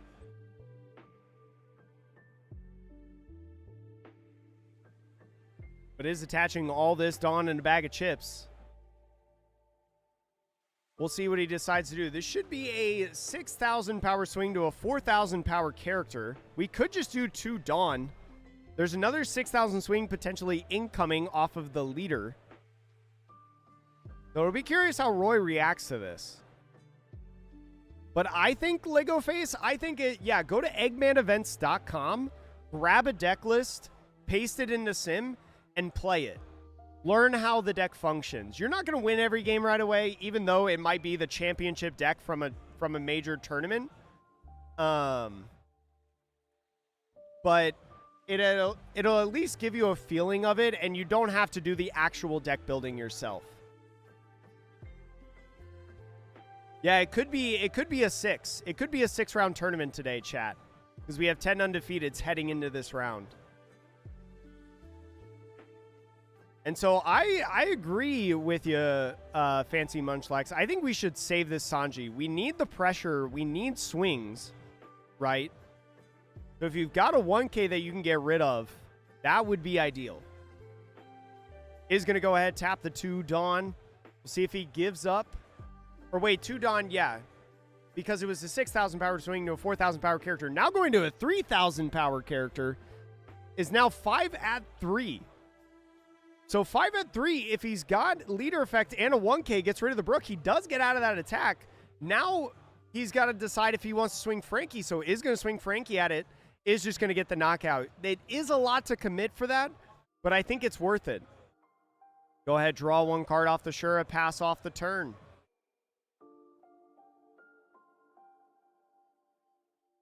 So the Frankie is down, right? So your swings will connect, but it's a little tough. A little tough right now.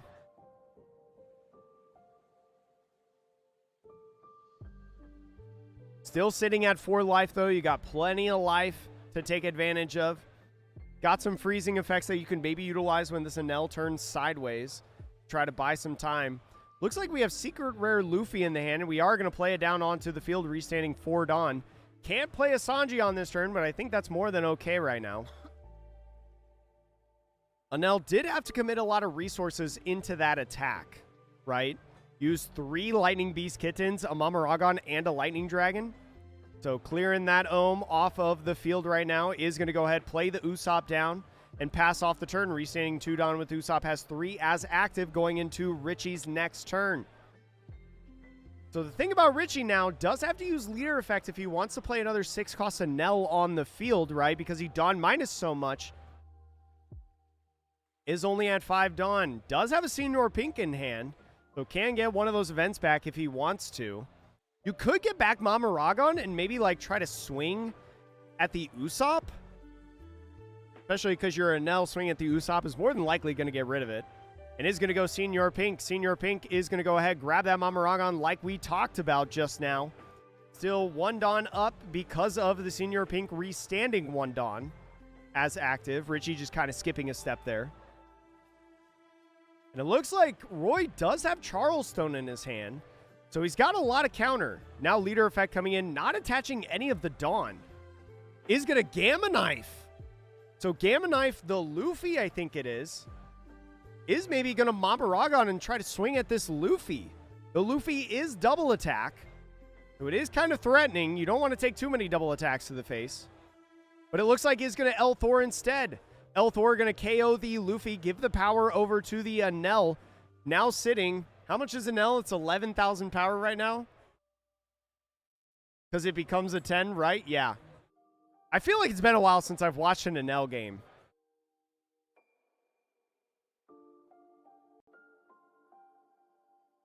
I mean, if you're going to Mama Ragon swing at Usopp, you got to do it now. But no, it's just going to swing that 11,000 power at lead. Roy taking it, going down to 3. And it's just a pass of the turn. So leaves the Usopp there. Usopp not as big of an attacking threat as the double attack Luffy. Double attack Luffy hitting the field. It's Operation KO. But now going back into Roy's turn.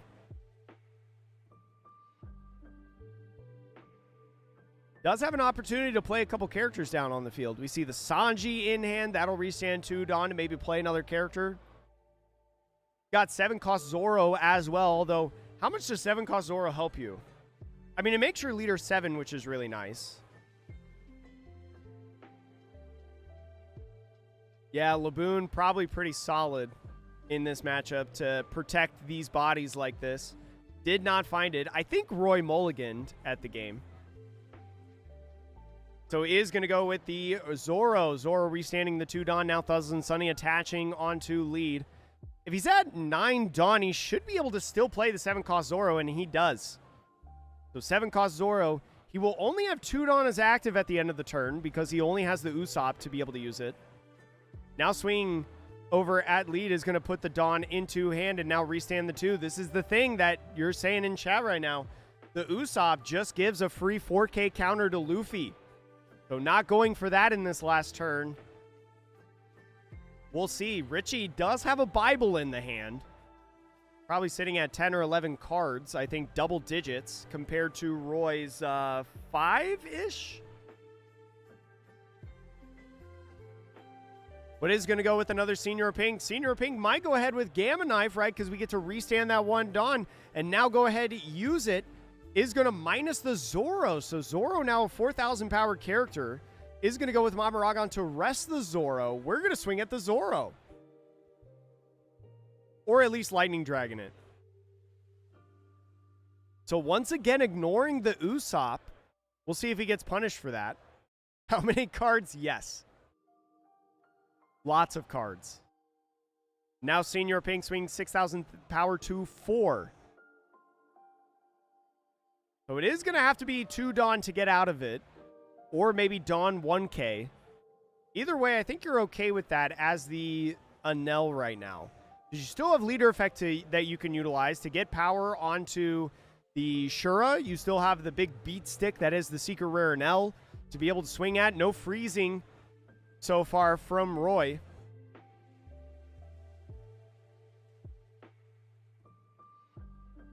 But what do you go with? Definitely a tricky spot right now, I think. Because you got to think about how much you want to commit to save this. You do have Charleston in hand, so you would be able to get out of the attack while restanding 4 Dawn.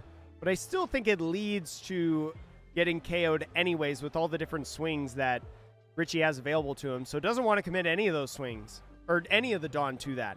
Would rather save the Dawn for leader.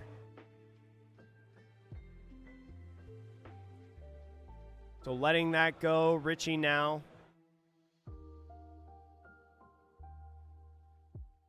I don't think you need chess clocks in One Piece, personally. I've been a big opponent of chess clocks because chess clocks just leads to more judge calls. Because somebody forgot to click the chess clock or whatever. It's a nightmare. And then you have to supply chess clocks to every single table, and that's just... We can't do that. Logistically, a lot of places just can't do that. But after using Mamaragon to rest the Zoro, is going to go ahead, swing 5 at it. Might just commit the 1 Dawn. Or maybe use Charleston.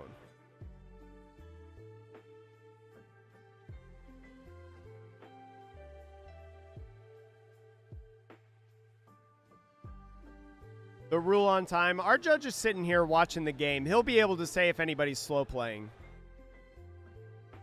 He's watching the game with me right now. So is going to use leader effect to get out of the attack. Is going to go ahead, swing the Shura 6,000 power over at the Zoro. Another Dawn utilized. Now he's going to have to force the Frankie and the Enel to swing at it. But Frankie going ahead, getting the knockout. Doing a great job controlling the board right now. As Luffy goes down to 2 life on the Enel swing. So now playing over for the Ohm. Ohm, a great body, right, to be able to do a lot of power minusing. So now at a full 10 Dawn turn at Roy's disposal. This Usopp is still standing, but Richie looks like to be in a pretty good spot. Still very healthy in the hand size. Is going to just go in with Zoro. Now use Sanji restand 2 Dawn, then play Zoro. Right, because you had 7 Dawn left. Then Thousand Sunny attaching 1. Is going to go ahead, activate the main of the Zoro to get rid of the Senior Pink on the attack. And then the Luffy swinging in at the Frankie to get that knockout. Passes the turn, leaving 3 Dawn open. Pretty much the same turn as we were the last time. Just now Enel does not have the Frankie.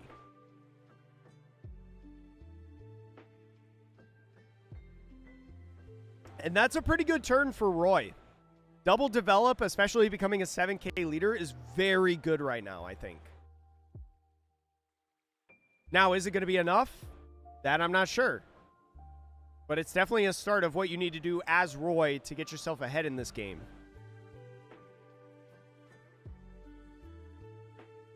So it feels like Richie with the whole world at his fingertips right now.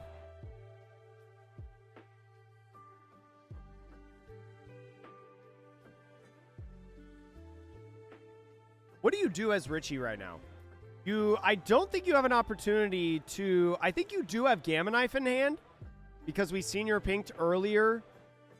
Do we have Gamma Knife in hand? I thought we did. Maybe we don't. But it's going to go with Secret Rare Enel. Definitely no Gamma Knife now at this point. Just looking at the top 5. Finds Gum Gum Lightning Dragon. So that's a curious card that some players have put into their Enel decks. Very nice to be able to KO 6K body. Especially with Ohm, that means you can get rid of the Sanji. Or you could finally get rid of this pesky Usopp. But not on this turn, though. Because you do need to tap 2 for that event. So you're not going to be able... You would have to save it for the next turn. But there's a 3rd Senior Pink. So 3 Senior Pinks in Richie's deck right now. Feel like is a lot. Is going to get rid of a Secret Rare now. I think grabbing a Reiju off of the stack... Reiju, not something we've seen so far in this game.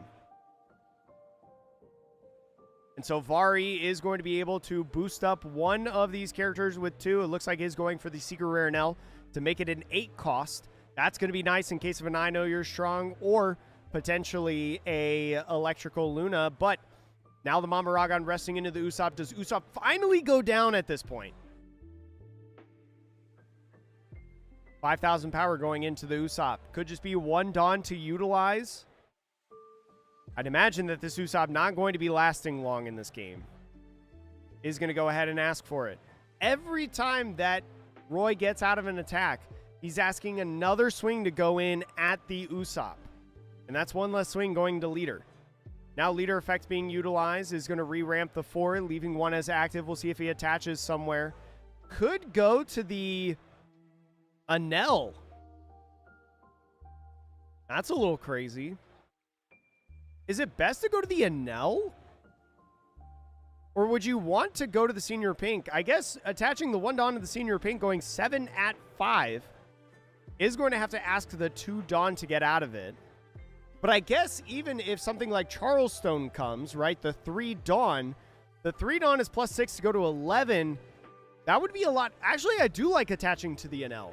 Because if Charleston's in the hand and Roy were to use it right now it would have to be the Dawn plus a lot more cards out of hand to keep this Usopp alive if he keeps swinging at it. So I like this. I think this is a pretty good play. Yeah, he did, Rahul. He had like all 4 secret rare NLs.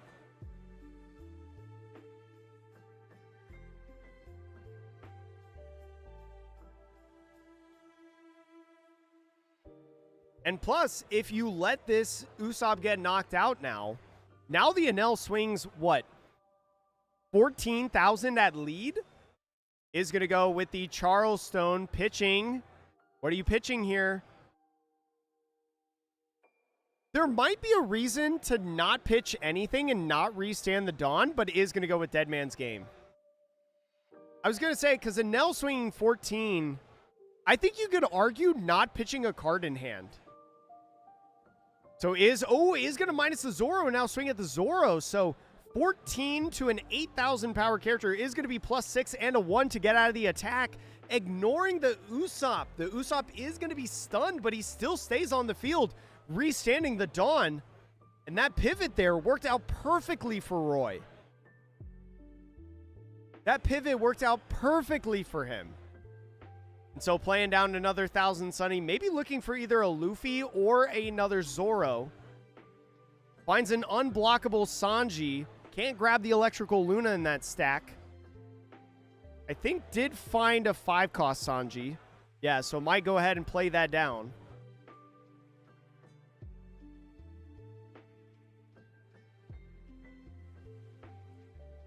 That 1 Dawn now attaching 2 leader as if the 1,000 Sunny search costs nothing. One of the reasons, again, why the 1,000 Sunny is so good. Yeah, the Luna going to the bottom of the deck is not great. The Anel is an 8 cost, so it's not that big of a deal to lose out on Una. You do lose the opportunity to stun the Senior Pink, but going in with the Sanji, 6 Dawn left as active. You could go with like a Luffy right now and restand the 4 Dawn. If he wanted to. Oh, my timer went away for a second there. That was weird. He as long as it has the Straw Hat Crew tag, he is able to grab it, yes. It's the Straw Hat Crew tag. I'm pretty sure I Know You're Strong has the Straw Hat Crew tag. But going in, clearing bodies now at this point is just going to set up the defense. Still has that Sanji that he can swing with if he wants. But is going to go ahead and swing 12,000 power. It looks, or I'm sorry, 11,000 power at lead, taking the life going down to 1. I mean, if Roy keeps a couple bodies on this turn, he might be able to go for game. I think it might be tricky. Divine Departure was the draw for turn for our Anel player.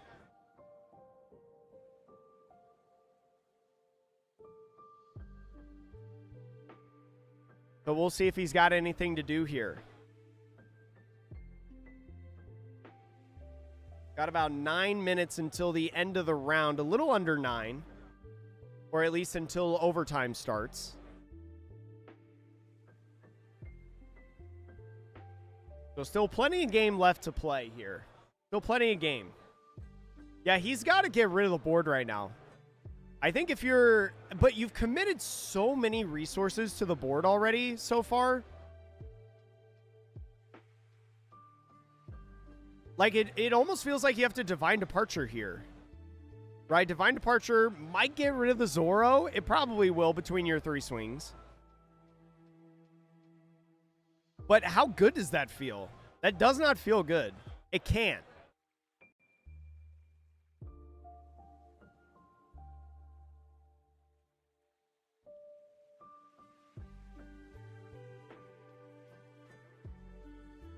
I mean, he could play Reiju and go Gamma Knife at least to minus the Zoro. That would at least establish the body and be able to minus it a little bit. Yeah, I think he should have KO'd Usopp a while ago, but is going to go for the Gamma Knife, is going to go hit that Zoro.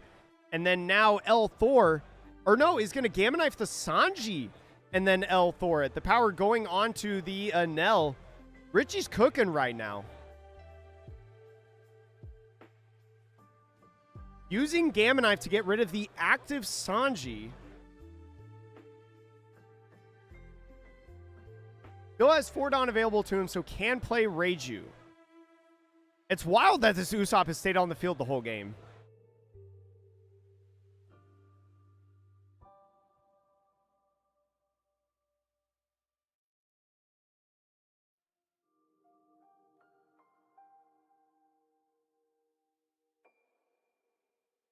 And so now Richie going in. 5,000 power at Usopp, it looked like. So I wonder if he's trying...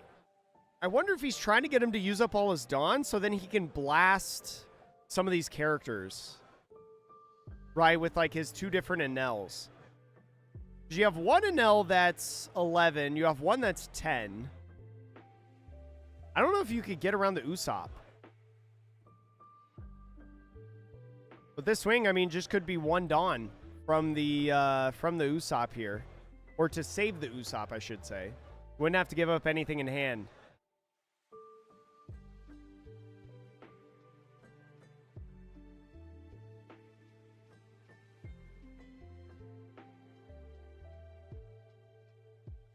Looks like a pretty good game right now that we've got going on.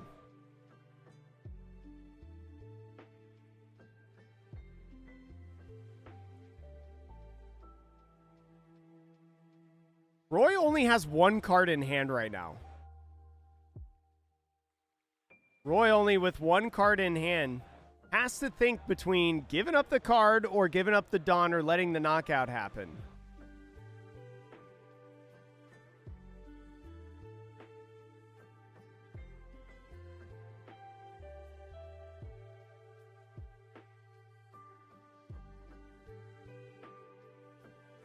So looks like committing to the 1 Dawn to be able to keep the Usopp alive here.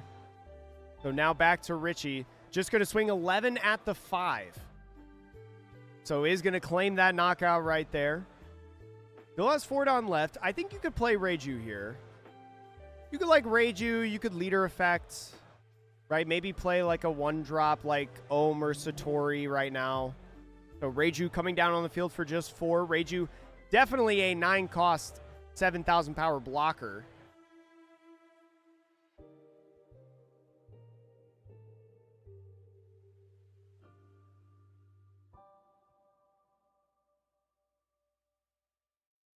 And the Vari does come down. So even with the Electrical Luna or the Strongest, going to be tough. Now leader effect going in is going to go ahead and attach the Dawn onto the active Enel, making it a 14,000 power character. 14,000 power, still 1 active Dawn. Could go something with like Pudding that we see in the hand, right? To be able to look at the top 4, try to find an event. Looks like Vari the only option within that stack. That's not a bad one to find, right? And most all of your events are 2K counters for Luffy to try to go in on the clapback. But where does this 14 go? I think just passes. Maybe doesn't want to expose the Enel because he doesn't want to commit the second Vari that we just got in the hand. Is going to pass off the turn. Leave the 7 and the 9 open on the 2 characters right there. Got a couple minutes until overtime now. Roy with only a 2-card hand is just going to play the 7-cost Zoro. Gonna make Luffy an 8,000 power leader now with the 1,000 Sunny Dawn again. And it's starting with 7,000 power over at lead.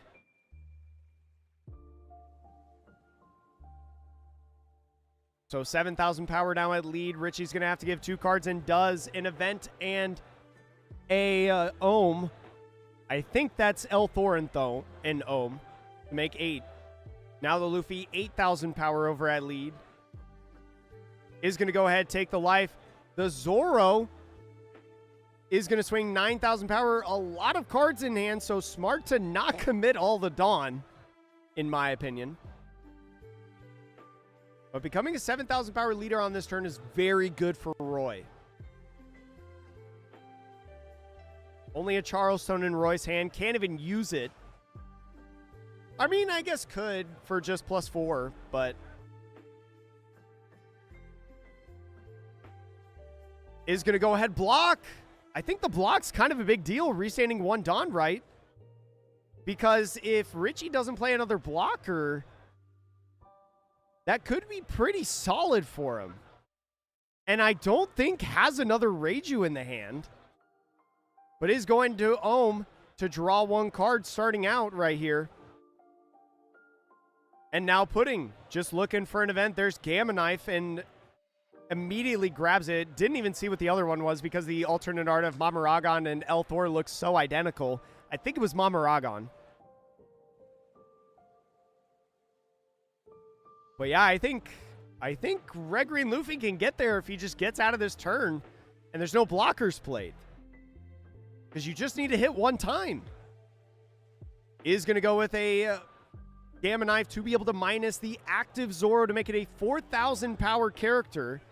The Ohm can't swing, so this Lightning Beast Kitten is going to make it to a 3,000 power character. Actually, but minuses the Sanji instead to make it a 6. Lightning Dragon is going to go ahead, stun the Sanji to make sure that it doesn't attack in the next turn. Shout out Roy for using the tokens. No, you can use the ability use token to signify that it can't restand. Come on, Roy.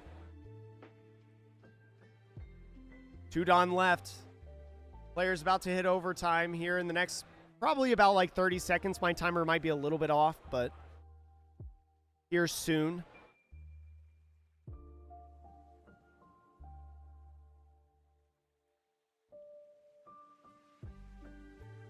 So Richie has 2 of the Enels to swing, but if he doesn't have like another minus and an El Thor, this Zoro is just going to stay standing.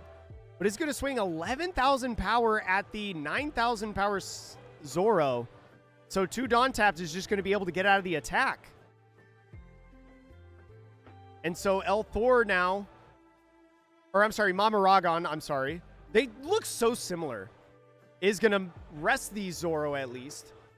Leader effect now restanding the Dawn. Attaching 4. You could either go to the Pudding that you played last turn.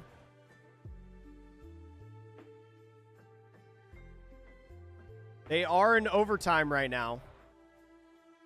So he's going to swing 6,000 at the 4,000 power Zoro, right? Because we minus the Sanji.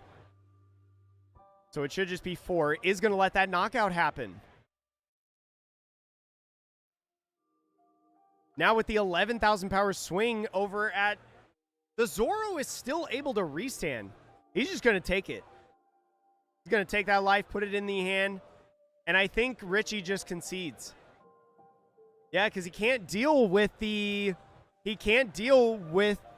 Zoro, right? And the Luffy splitting up the Dawn does not have enough counter to be able to stay alive and get out of both attacks. He just says, you know what? We're in overtime. You're going to win the game. You got it, buddy. So Red Green Luffy and Roy staying as one of our undefeateds. Should have 5 undefeateds at the end of this round. Yeah, the Reiju block was crazy. I did not expect him to block with that Reiju. I think that was a... I don't know. I don't know, man. But we're in overtime right now, and we should probably only have like 2 minutes, if anything, in overtime. So I'll stick with you guys here to be able to... I have to go to the bathroom, but I'll go to the bathroom at the end of next round. Your coat is washed, yeah. Richie losing, but hey, X1 chat, because we are playing, the prizing is a half case of OP13. I believe it's distributed out to top 8. You're going to be able to still get prizing at X1. You're still going to be able to get prizing at X1. So it's honestly, you should still stay.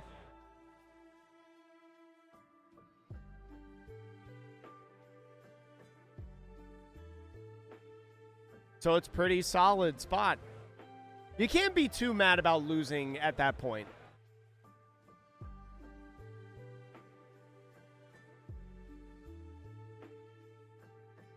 Can't block counter because Doro's character rush. Oh yeah, like if we kept the Reiju alive. Yeah, it like forces him to play a 7-cost Luffy, if anything. And be able to attach Dawn.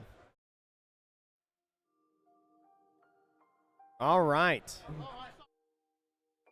We're about to kick off round 4, chat. Round 4. No, it's round 4. Yeah. Going into round 4 now. We've got 5 undefeateds. So we'll try to keep track, chat, of when the pair down loses, if the pair down does. So it'll be a good one.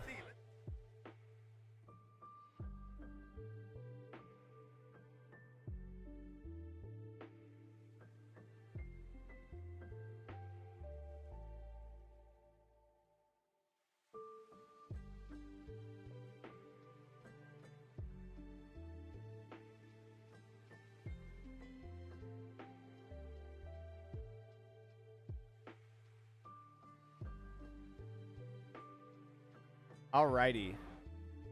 We'll be getting round 4 up shortly. It'll be... I'm trying to think. I wonder if Roy's going to be on the table, chat. What are the odds over under on the... Oh, it's Phantasma. Phantasma. You forgot the S in there, Alex.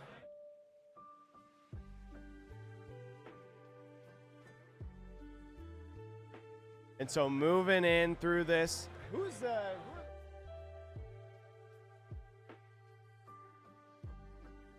Oh, Strabo? Ooh. Okay, Chad, we are... Is it Carlos? Oh! Daniel, Nico Robin is not playing a yellow deck today. Yo, what's up, Fee? How are you today? Fee, you just missed it. Richie lost. Make fun of him. Text him. Fire him from the Two Dawn podcast for losing on stream.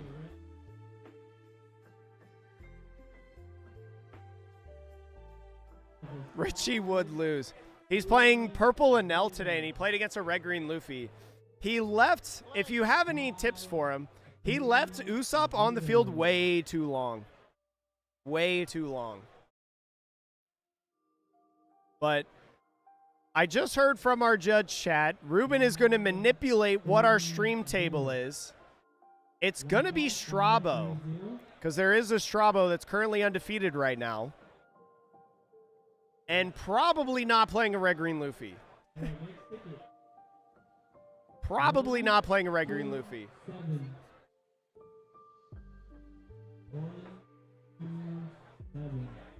So thank you guys for joining us right now, chat. I appreciate all of your support if you're hanging out right now. We would not be able to do it, chat, if we didn't have the help of some people like Phantasma out here in Las Vegas. If you do the link in the description below, or you do !Phantasma as I did in the chat, you'll be able to order some of these beautiful cards. Get your Charlotte Puddings, because they've been going up. Nico Robbins, the pair down? Oh, we're going to be streaming the pair down, chat. We're going to be streaming the pair down. So we'll know if they lose right away. So that's good to know, actually. Shout out Ruben for figuring that out. Yo, glad you had a day off, Dylan. Hope you enjoyed it.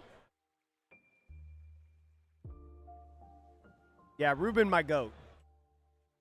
All right, I'm gonna go tell them about the markers and stuff, chat, especially with Sabo.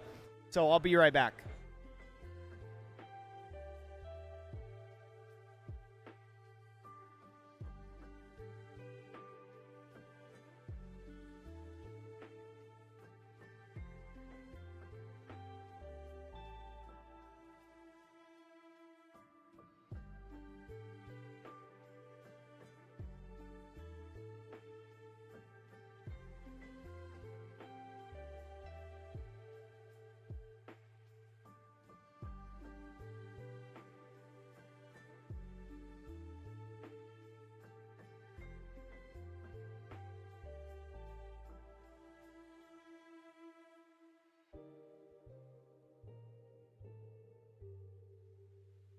You guys are not going to freaking believe this matchup, chat. We are going to be watching Strabo versus Kobe.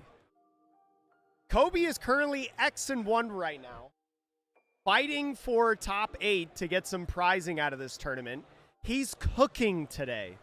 This is also, the Kobe player is Dez, for anyone who does not know, all the Vegas locals.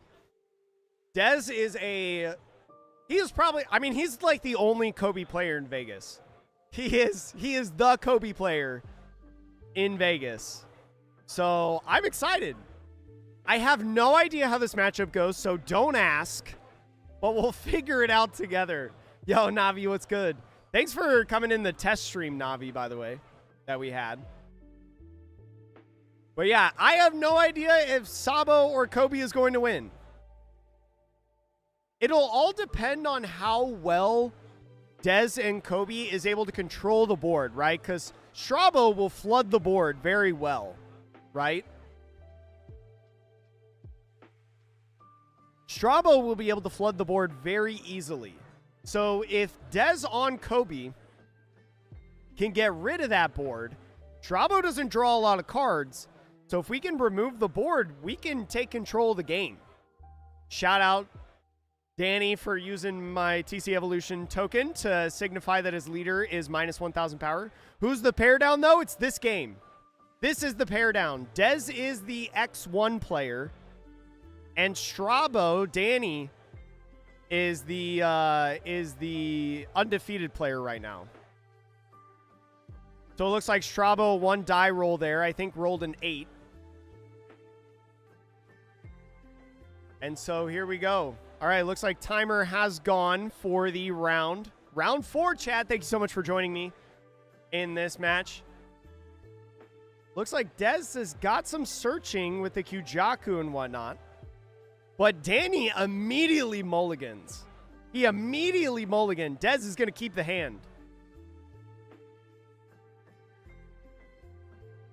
I know my two goats at the table right now streaming, Dez and Danny. My two D goats. This is such a funny matchup. I did not expect this. I also thought Danny was going to play a yellow deck. Wait a minute. Why is Danny not playing yellow Navi? What the heck?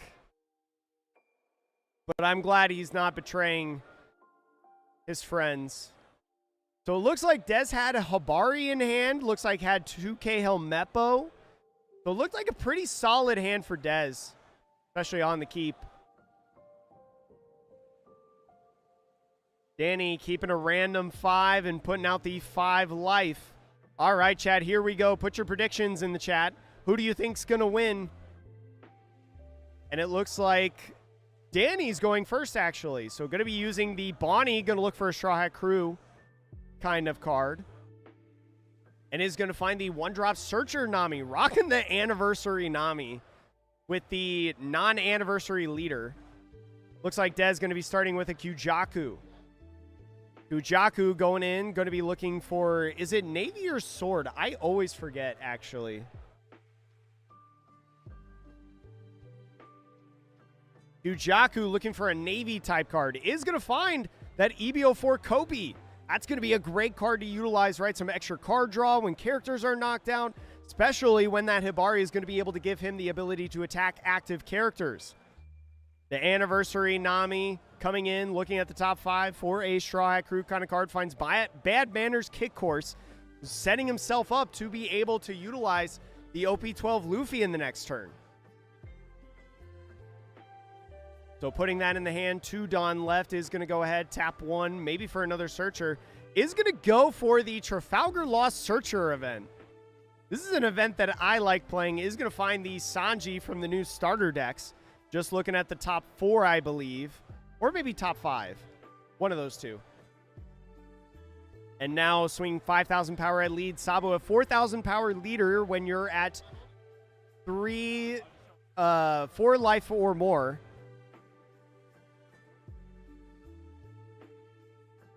And so with the 5,000 power swing, did take it, now passes off the turn, finds another Helmeppo, so got some counter in the hand now on the 4 Dawn turn for Kobe. We'll see what he decides to utilize. I would imagine the 3-cost Hibari is the play for the turn. You're not super pressed to swing at characters right now, but you probably want to establish the Hibari, right? Or you could tap 4 for the Kyujaku. The Kyujaku might actually be a solid play from EBO3 and is going to go ahead for that. The Kyujaku going in, trashing 1, drawing 2, pitching the Kobe to try to find a Helmeppo from OP11 to be able to play the Kobe out onto the field. One of the better combos in this game. So now going into the turn, we'll see if Danny on Sabo has that OP12 Luffy. We know he has the Sanji in hand. We know he has at least a Bad Manners Kick Course as an event. But I think he's got to play the Cabo on this turn. Because I think you need to hold up tempo in this game.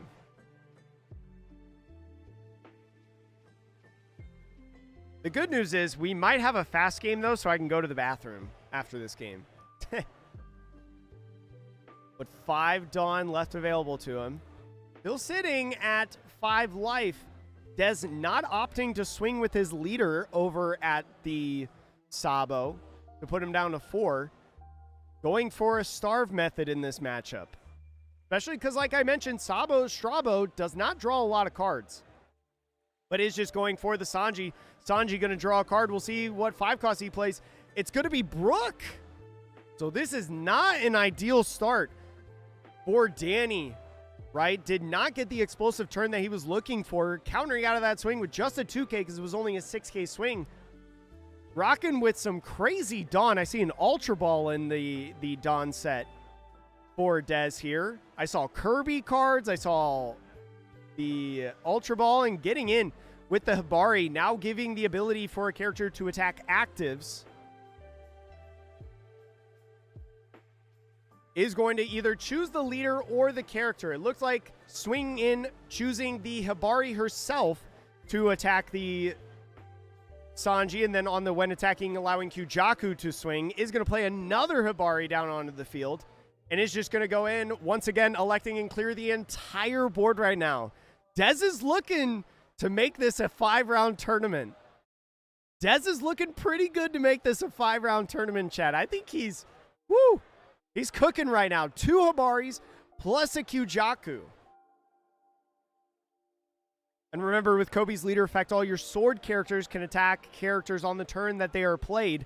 Hence why the Hibaris were able to go in and swing right away, even after being played.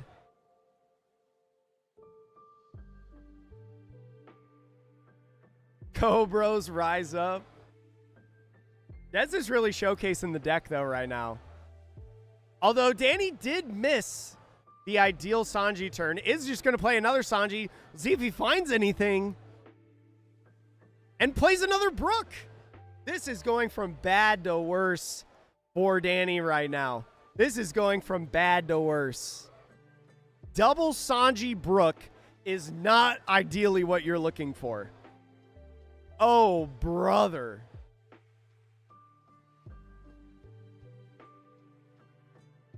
Now swinging 5,000 power with the Sanji because with Dawn times 2, Sanji does have Rush. It's just going to be a 1K. John the Ripper to get out of that attack. Taking the second life. Going to 2, but still sitting in such a good spot right now. Does not have a Helmeppo play. Dez actually doesn't have a lot of plays right now, I think, in this turn. You can spend some time like getting rid of some of these bodies, but what's on the board right now for Dez is really just all that there is. Danny Mulligan, he did not choose this starting hand. And so going in and swinging is going to go ahead, opt for one of these swings to hit the active Brook. Probably on the first Hibari swing, giving the ability to attack actives on the second Hibari. The second Hibari swinging at the Brook, knocking it out, and the Hibari giving the leader the ability to attack actives, which there's no actives anyway, so it doesn't matter. So now you probably just start swinging at lead, right? 7K at life is going to go ahead, take it to the 4,000 power character. Is going to get the Helmeppo and not do anything with it. Is going to park the car on the Helmeppo, right? Helmeppo having the activate main to trash himself to get a sword type character with a cost of 3 or less from the trash. Playing it specifically. Has plenty of time, I feel like, in this game. Leaving Danny at 4 life, though, means that he's still a 4,000 power leader. I said that controlling the board is going to be great for Kobe and Dez, but this is a slaughter right now. What is in Danny's hand? He has like 8 cards in hand. He's got bad manners at least. What is it? What does he have? I need hand cams, chat.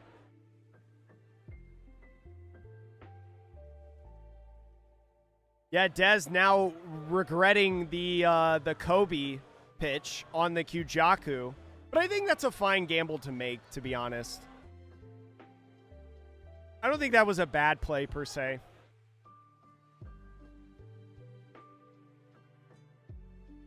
Because honestly, I mean, like, especially with that Helmeppo there, if a Kyujaku dies and goes to the grave, then it's going to be, what is this? This is the Tempest Kick card, right? That's basically the Tempest Kick reprint. I can't remember the name of it. Chad, what is the name of that card? It's basically Tempest Kick and attaches all the Dawn and now swings at lead, putting Dez down to 1.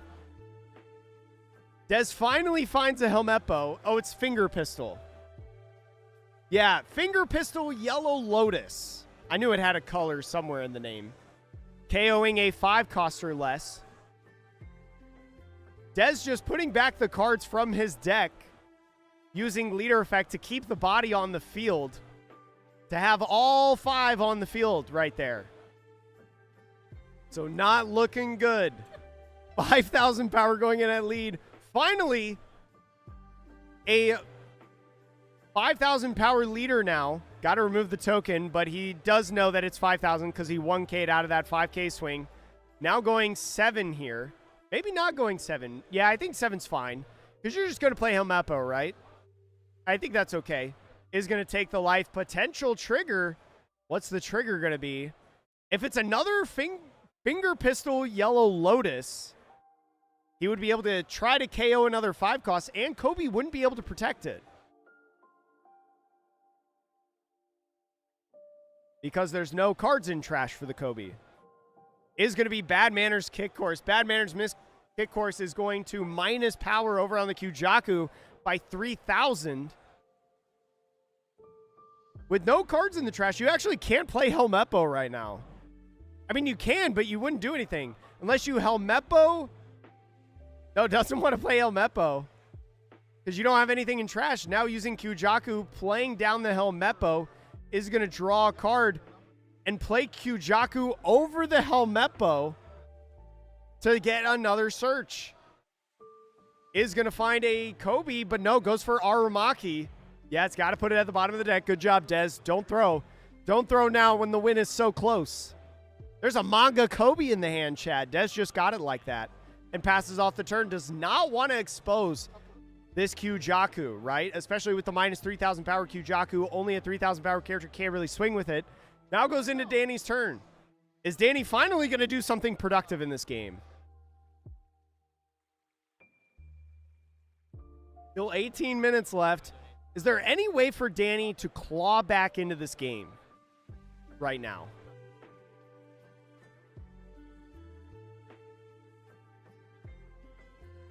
Danny is the pair down as Kobe is the X1. So if Danny loses here, it's a guaranteed 5 rounds left in this tournament. Or wait. Yeah. Next round would be the finals, I believe. Kobe Masterclass on Discord. Type 1 in chat if you want a video of a Kobe Masterclass featuring Dez.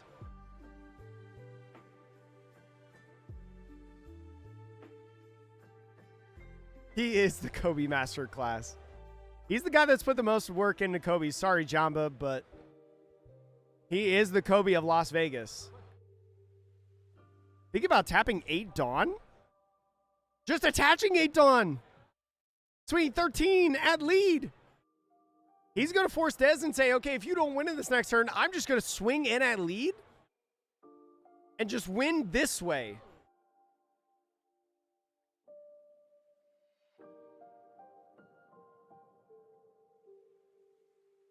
$13,000 power lead. No blockers or anything on the field. Does Dez go down to 0? He does have a doll in hand, so might have an opportunity to be able to, if he takes this life, just doll in the next turn if he doesn't feel safe, but gets the Navy officer trigger. Finds a Kyujaku to put in the hand. Now passing off the turn.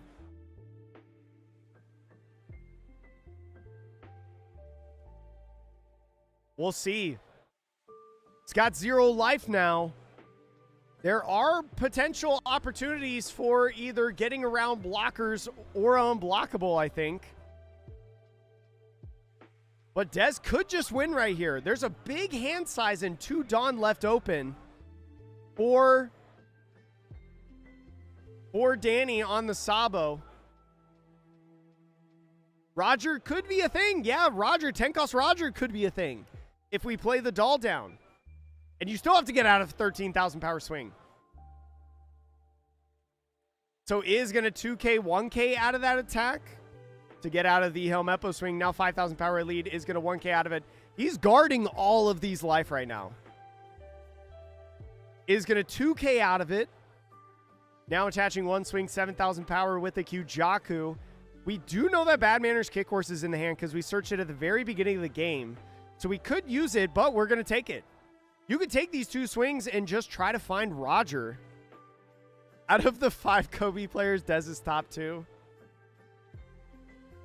No, I love both of these players. Think about playing another Kyujaku. Bro, you got to play doll. So is going to just cycle through, try to draw some cards. Found 2 bricks, right? Those were just 2 bricks right there. The Kobe and the Helmeppo. I swear, if Danny wins this game... No, the Kobe does have 1K counter. I'm sorry. Kobe does have 1K counter. But just swings at lead. Says, okay, if you don't have Roger, just swing 15 at lead. So going in, both players now at 0. 15 at lead. Does he get there? That's 7. That's 9, 11, 13, 15, 16. And Dez is going to win the game. Did have enough counter in there. It was scary. It was scary. Very scary. But Dez, by the skin of his teeth, was able to pull out that win there. Saved up all the counter at the end. That was crazy. I can't believe that game was so close. That game was criminal. That game was absolutely diabolical. So with Dez winning... No, it was not 16 at lead because there wasn't an 8K on the field. So Sabo was just a 5K leader. So it's just 15. I know, literally almost won with nothing. Yeah, that was a pretty good low roll. That was a pretty good low roll on Sabo. He did mulligan into it, though. But, Chad, that does guarantee that next round is going to be our finals here in this championship. I'm going to take the opportunity and go to the bathroom before the finals because I got to go real bad. We have 13 minutes left. I will come back and talk with you guys after I get back from the bathroom. So then you're not just waiting like 15 minutes for the stream to kick back up. So I'm going to be right back. Hold on to your butts, and I'll show you the crowd again like I did before.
Okay, chat, I am back.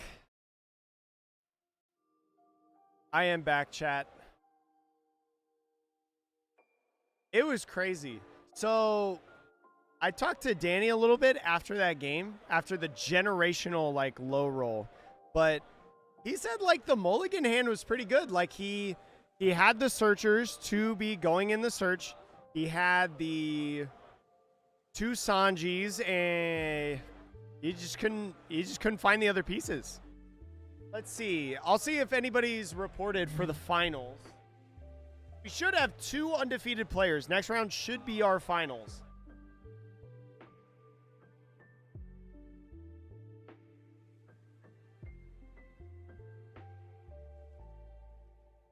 I have to look on the other computer and it's so slow.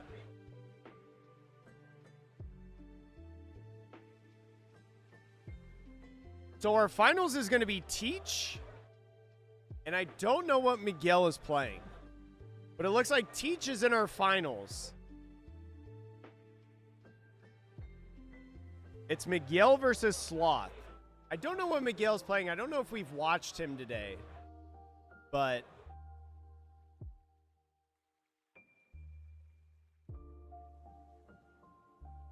should be interesting.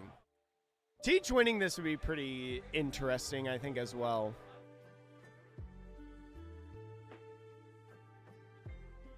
That was such a wild game.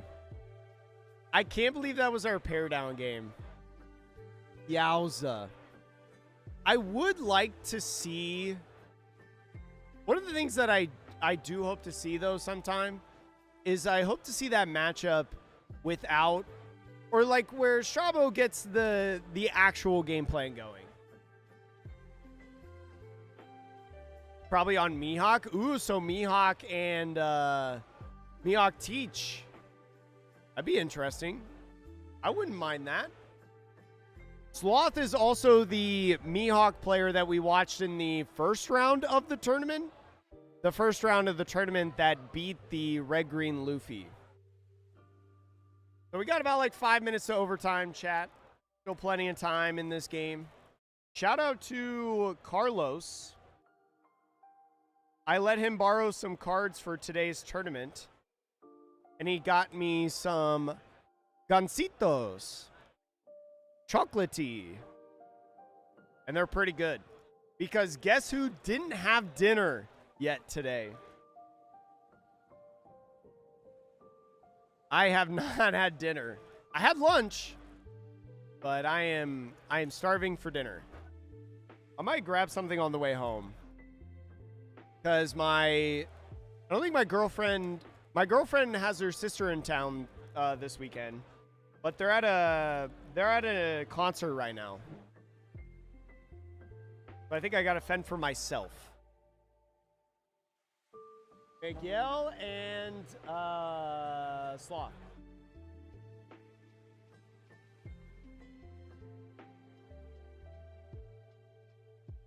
Oh, this is so good. But I'm really curious, chat. So here in the next week, we should be OP17 content coming out next week.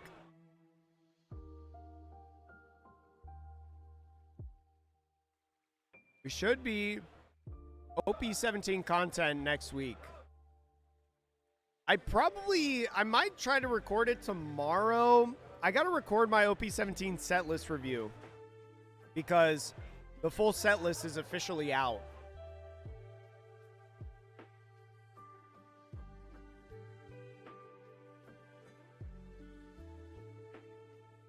We got face cam of Richie and Ruben here.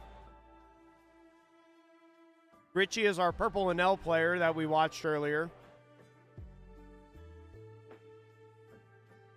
So if you're still here, Fee, you can take a screenshot and make fun of this guy. Crashing out on camera. Oh, I'm so excited for the pre-release. Chad, we could maybe... Would you guys be interested in watching like a pre-release tournament?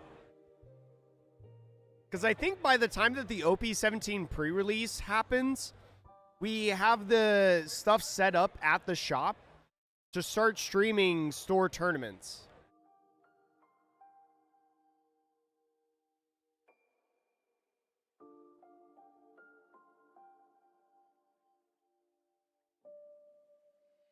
Do you guys be curious of a pre-release tournament stream?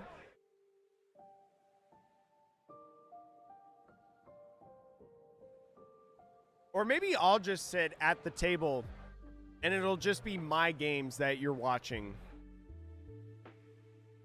Maybe I'll do that, actually. Yo, what up, Destiny? Overlord Richard. I know, right? I mean, we got the goats over here. We got Daniel over here, Levia, Tisby. Blinks is just whoever. He's whoever.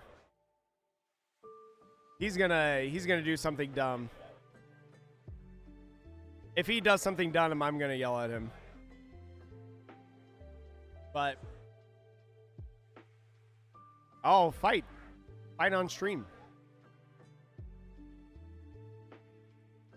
But maybe we'll stream. Maybe we'll stream one of the pre-release tournaments, but it's just me that we're streaming at the event. Because I have a mini mic, so I could attach the mini mic onto the camera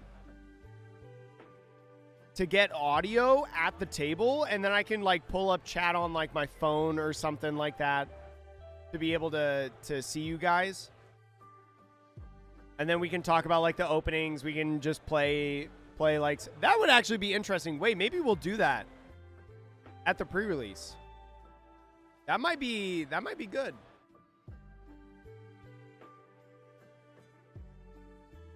Because I'm in a couple pre-releases. I'm in both of the pre-releases at Phantasma. So I'm playing in two of them. So might be able to open up some cool stuff and maybe win a pre-release winner, you know? That could be really interesting. We got overtime, chat, in round 4. We are going to be 5 rounds today. And again, thank you all so much to everybody that's been here watching this. This was very much put together at the last second, so hopefully next time that we do this, there's a little bit more hype build-up heading into this. But I appreciate everybody hanging out right now. Especially, let me know if you want to see more of this content in the future, because especially with this, if people like this, whether that's the people that run the card show that invited us to do the tournament here, or maybe just other places will invite me to do more tournaments, which would be really cool. Because you guys know me. You guys know I love just streaming tournaments. Is it too late to join? Yeah, the tournament started about 3 hours ago, Troy. And we're in the final round. But next time. I also soon, chat, I also want to potentially start doing some online tournaments. Probably on Sim. The undefeated players are Sloth, who is on Teach, Black Yellow Teach, and then Miguel. I don't know what Miguel is on, but I feel like he's probably on Mihawk.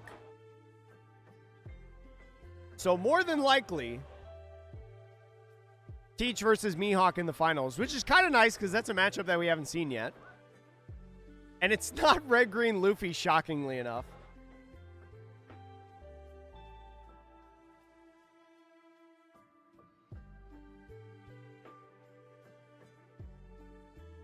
Just looking at some of the pairings. Players now fighting for top 8 of this tournament. Right? Because even if you still top 8, if you don't go undefeated, you can still get some prizings on the line.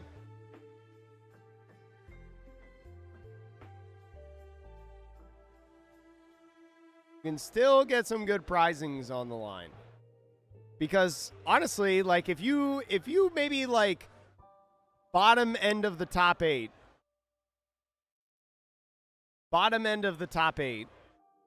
right? And you only get maybe a couple packs for top 8. It's still like $20 a pack, right? And you still pay out your you still pay out your entry fee, what I should say.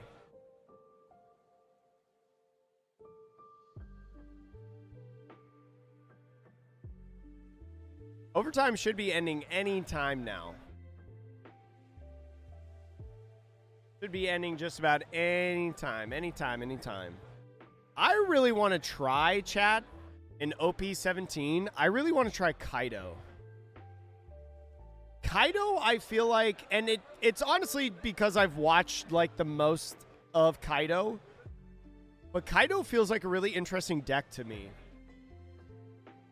A deck with no counter, basically, but ramping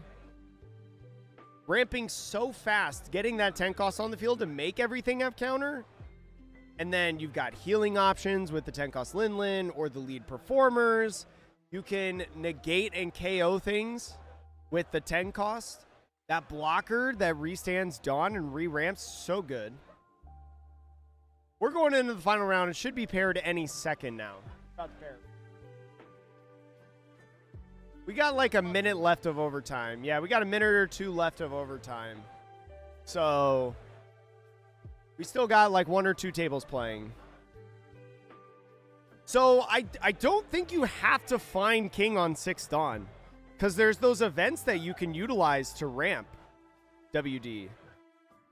Like you really just need, I mean, King is super nice, right? Because it's the re-ramp every single turn. Right? But you don't need it on 6. You can instead use the event that like ramps 3. And that's pretty good. That's pretty good. But all I know about Kaido is that it beats rocks. It beats rocks pretty good. Unless somebody would like to best of 7 my buddy playing Kaido into their rocks to see who wins.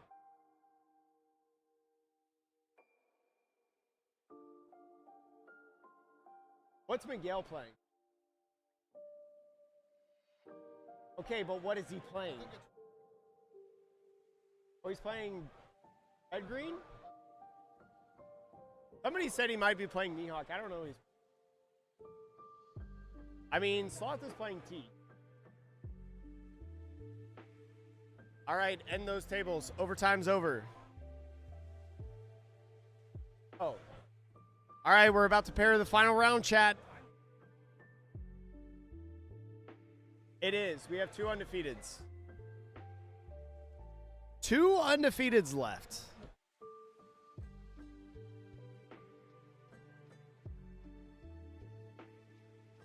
My finals is too big. There we go. Crunch this a little bit as well. All right, Chad, I'm going to go talk to the table real quick, make sure both guys know what's going on. And, oh, there's Miguel. And we'll be ready to go here in a second.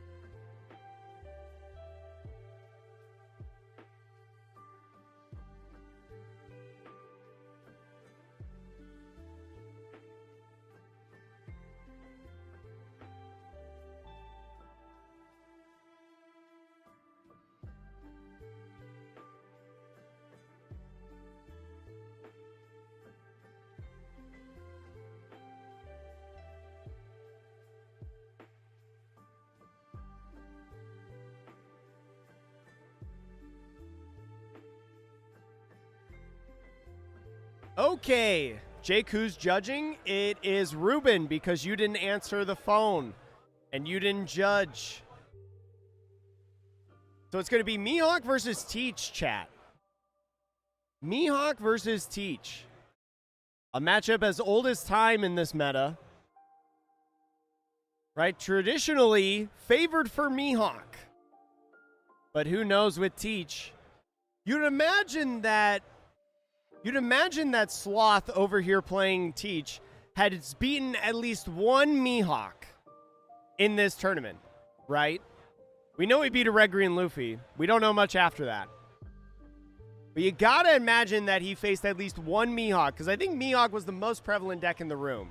I don't have deck data, but it felt like when I was walking around that Mihawk was the most populous deck in the room. So here we go. Looks like Sloth taking the mulligan right here. Did not want that starting hand, and it looks like Miguel's doing it. Both players leaving it up to fate. It's all about the Dragon Twister. Yo, what up, Stank Frank? How are you, friend? I know, we got like pretty good... We got like two pretty good players here. As you're saying, Chase, the player on the right side, for anyone that does not know, won back-to-back store championships here in Vegas. And then on the left side is someone who recently just got top 32 in the Treasure Cup. So we got actually like really good player representation here. The clock has started, chat. So here we go. Teach going to be starting out first in this game, is going to get a My Era Begins. My Era Begins finding Vasco Shot, Katarina, and Doc Q, and it looks like Katarina going to be the option now going into Miguel's turn over here on the left side. Going to have the first one be for the Kinemon, one of the best cards to be able to start the game on turn one for Mihawk players. Tapping the leader because you're not swinging anyway. Kawamatsu, so looking like that Miguel playing a probable similar list to a lot of the players in the recent regional. Playing Kawamatsu. I know that was a big trend with like Fee, Clyde, all the players in the top 32 of the other weekend's regional with Mihawk. Teach now going to go in with full lead. We'll see what he decides to utilize on the full lead search if he wants to use it. But a relatively solid start for both players, I feel like. Ooh, this search, though, finding Assure You, almost not finding a really good target. See if he's got more like trash buildup, playing down a one cost potentially. But is going to go ahead, tap one. We'll see what he does. We see 8 cost Teach in the hand and Vasco Shot, but passes off the turn. Does not want to give Miguel any cards in hand. But Kinemon going to be the option now on the 4-Dawn turn. Another draw to trash 1. So he's going to trash the Otama, 2K in hand. Play another Otama, looking for that Land of Wano type card. There's that Kawamatsu. Also, You Can Be My Samurai. You Can Be My Samurai being the option to grab, especially because we have all these one-drop searchers. It's an easy choice to just go ahead, tap 2 searchers, and draw 2. Now swinging 5 at lead is just going to take it. An early take here, but only 3 cards in hand. And he's thinking about the trigger, is just going to put it in hand. It was a Dragon Twister, a draw 2, trash 1 trigger, but opted not to. This is just best of 1. We have to be out of here by a certain time, so we're only doing best of 1 Swiss today. Is going to go ahead, knock out that Kinemon there. The life's still staying high for Dracula Mihawk here on the 5-Dawn turn. Is thinking about what he wants to pitch here. Is going to pitch the Sure You. So Sure You, looking at the top 3, finds double Teach. No Burgess to play on this turn, but still has the Katarina in hand that he could play. Katarina could be nice if you expect that 6-cost Dracula Mihawk that we found on the searches earlier, but as soon as an Odin comes down, Katarina is nullified. So this is looking pretty good for Miguel, I feel like, so far in this game. Going to clear the Vasco Shot, is just going to rest the Kinemon, draw a card, another 10-drop Teach, so 2 10-drop Teaches in the hand. But yeah, Dracula Mihawk coming in. Dracula Mihawk going to be playing the Kinemon. Kinemon drawing 1 card and freezing the Katarina. Now leader effect hitting the Dracula Mihawk to get that draw 1, trash 1 effect on the your turn of Dracula Mihawk. Does have a Coffin Bone in hand. So Coffin Bone might be something that we try to save for like next turn to play out on the field. Or actually play right now, yeah, because you're only restricted to play character cards. You can just go in right now with the 7K swing. Is going to go ahead, take it. My Era Begins, looking at that top 3. Does find another Sure You. Right, we pitched one earlier last turn, but goes with Katarina instead. Restanding 1 with Coffin Bow, going to end the turn. Now go into Sloth's 7-Dawn turn. Who needs to play a body right now if he wants to keep up tempo, especially because the double play was just done right now with the Dracul Mihawk. 9 cards in the trash for Sloth. Could go in with the Dragon Twister if he wants to. Pitching the 8 cost each, does find another 8 cost each and a San Wolf, but goes with My Era Begins. Is going to go ahead now, dig with My Era Begins. Another search within the top 3. Finds Black Vortex or San Wolf. Borsellino not able to grab, so grabs Black Vortex. I love Black Vortex. And I believe in the previous round, Sloth actually utilized the trigger of Black Vortex to nullify the 6-cost Brooks activate main to win the game. But Black Vortex has paid dividends for him in this tournament today. Going to be clearing that Perona, now tapping the 6 for the Dragon Twister, flipping that life face up. He loves the Dragon Twister. Sloth, 2 of 2 games that we streamed for him today, has utilized Dragon Twister to remove 2 bodies, got rid of the Mihawk and Kazuki Odin on curve. So does a great job nullifying the board, but now looks like the 7-cost Shanks is coming in. 7-cost Shanks going to be tapping 7 Dawn. Still has leader effect. Could actually rest this Katarina Devon after the Perona search if he wants to go ahead and swing at it. Does find a couple options. You see, You Can Be My Samurai. You Can Be My Samurai could actually be really good to use on your 2 1-drops. Yo, Black Vortex won you a locals tonight. Congrats on the win, but goes with Odin instead on the Perona instead of You Can Be My Samurai. Now using leader effect on the Shanks is going to rest the Katarina and restand 3 Dawn. Could go ahead because Katarina's only a 3, and now Kinemon attaching 1 Dawn is a 3. Could ask for a lot of cards out of hand from Sloth right now.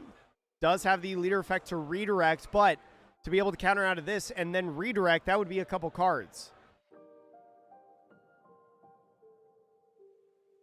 I think Miguel could be walking away as the winner of this, but we still got plenty of game to go in this one. But off to a great start. Is going to go 2K to get out of that attack. Now going in using leader effect to redirect into lead in. Still takes the life to Van Auger. Going to minus 3,000 power somewhere. Not really mattering because Miguel just passing off the turn, going into Sloth's 9 Dawn turn right now. We can play an 8-cost Teach here.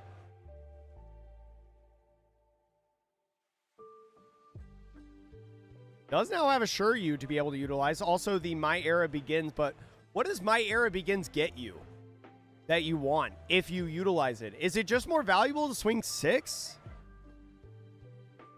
The Katarina, even though copying the power of the Shanks, I believe the Shanks still minuses 1, so it would be an 8,000 power swing if it decides to turn sideways. Which is still a valuable swing. But goes with the full lead to look at the top 3, finds the Katarina, passes on the Zehaha.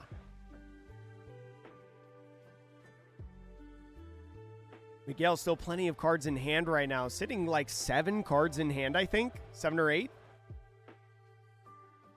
Compared to Sloth's 7.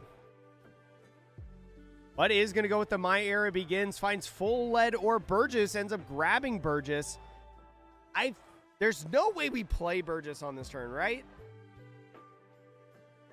I mean, if we play Burgess, he would be like plus 4,000 power. Plus 5, actually. He would be a 10,000 power character. But he would have to leave up 4 Dawn and wouldn't be able to heal. There's only a couple swings in the Mihawk's turn coming up. I know, this is looking kind of rough for the Mihawk. Minus 1,000 power on the Katarina again, like I mentioned. Is just going to attach the Katarina. Now swing at the Shanks. 8 plus 4 is 12. So I believe it's a 12,000 power swing. Somebody correct me if I'm wrong. Billion Fold and another card in hand would be able to get out of the attack. So is going to do that. Has enough cards for plus 4,000 tapped and a 2K to get out of the attack. And now you're swinging at the Shanks. Shanks is still sitting on the field. Burgess going to be coming down onto the field. 5,000 now at the Kinemon. And it looks like we're going to pass off the turn. The reason that I don't like the Burgess play right now is because you know he has the 5-cost Odin in hand, right? 5-cost Odin's going to be able to stun this Burgess, build the board, and you can very easily, I mean, you can swing at Katarina if you want.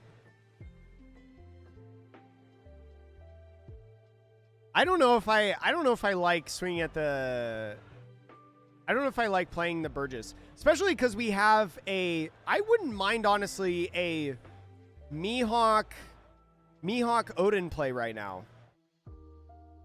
Yeah, he's going to go Mihawk into Perona. Perona even better than Mihawk, right? Because you get to hit 2 5-costs or less. And so is going to nullify both of those characters, say that neither of them are going to be able to attack in the next turn. Now leader effect restanding. Or wait, no, we haven't used leader effect yet. My apologies, we're on 10 Dawn. You can go ahead and use leader effect on the Mihawk to draw one, trash one. I don't think you're super afraid right now, because I think you're looking for Laws and Beppos to be able to utilize when the 10 costs come down onto the field. I think you can get away from the other. It's hard to see exactly what's in the hand. We know an I Know You're Strong is in the hand. I think an Electrical Luna's also in the hand. You could get rid of the Mihawk here.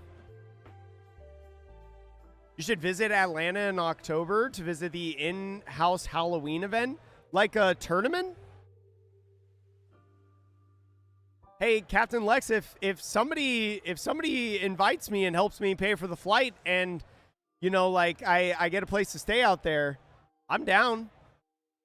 My October is a little bit busy though. I have a pretty busy October. I can't talk about it yet, but I have a really busy October, potentially. So clearing the Katarina, even though we froze it with the Perona, now swinging 7 at lead. Could just be a redirect into the Burgess because it is a 10,000 power character. That means we'd have to give up either 8-cost Teach or a 2K in the hand.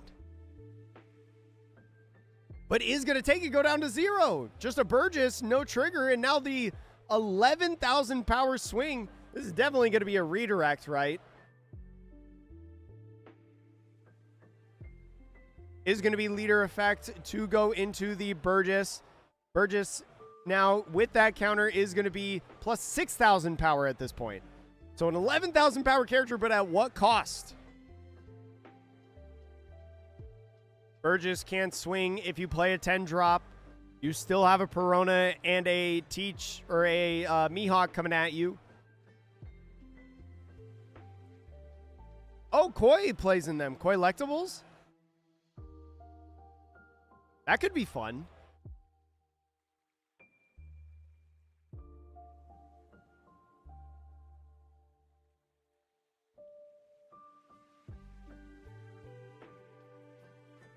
What can Teach? I don't know if Teach can grab anything on full lead to, like, help him in this game. Because it's 8-cost Teach or whatever that other card is. Because there's a Borsalino he can't grab. I think he's thinking about Teach or the Vasco shot. Ends up with the Teach. More than likely his redirect card of choice in this upcoming turn. You could play 10-cost Teach, nullify the Shanks, and it wouldn't allow a Law and Beppo to come in, but goes with the 8-cost. 8-cost going to be healing a life. Sure, you the only trigger, just 2 Burgesses going to the bottom of the deck. And now you have 2 Dawn left. What do you do with this 2 Dawn? You just attach it, swing 7? Where are you swinging 7? It'd be silly to swing 7 at Perona.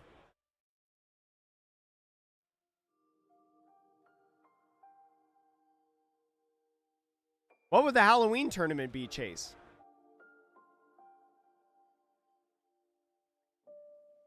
Is going to go now 7,000 power. We'll see where this goes. It's just, oh, no. It's just going to swing 6 at the Perona and then pass off the turn, leaving 1 Dawn up as open. Teaches typically don't play any counter events. So this 1 Dawn is really just kind of wasted space at this point. We could have maybe played Vasco Shot.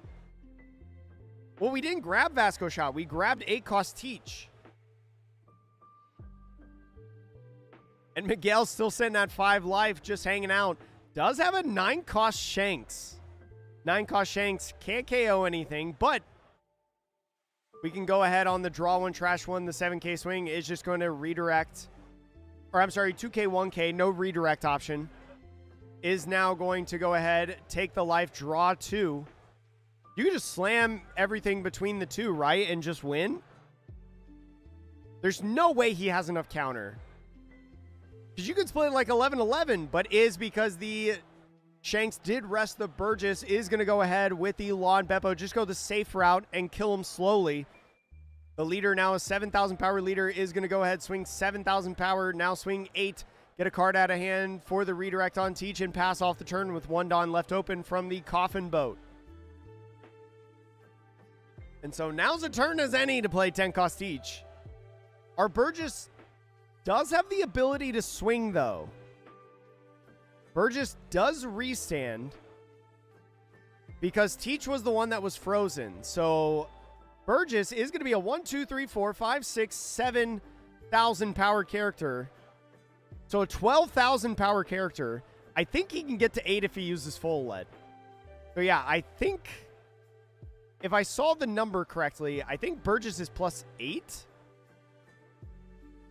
Yeah, he's plus 8 right now. He is a 13,000 power character that's going to be coming in and swinging. That's a lot.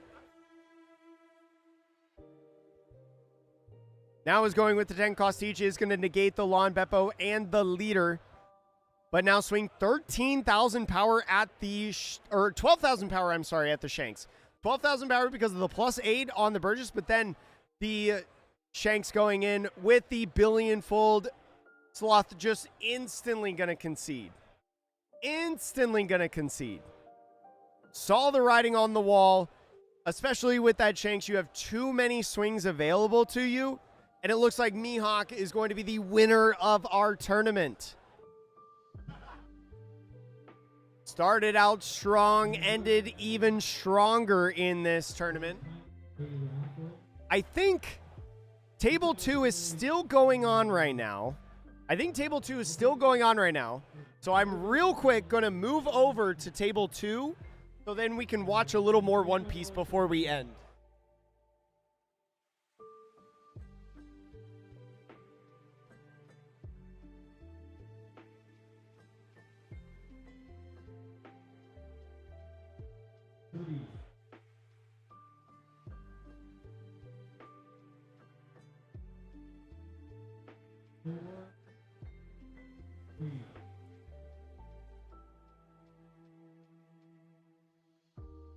So it's going to be hard to see the cards, I think, because we didn't account for the glare over on this side.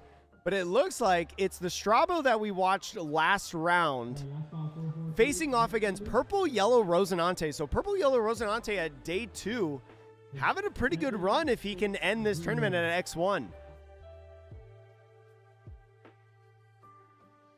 Looks like Pirate Docking 6 swinging 8 or 9 at lead. Now going in, man, it's so hard. And Danny, yeah, even though losing the last round, I mean, they're fighting for maybe like a top 4 spot right now.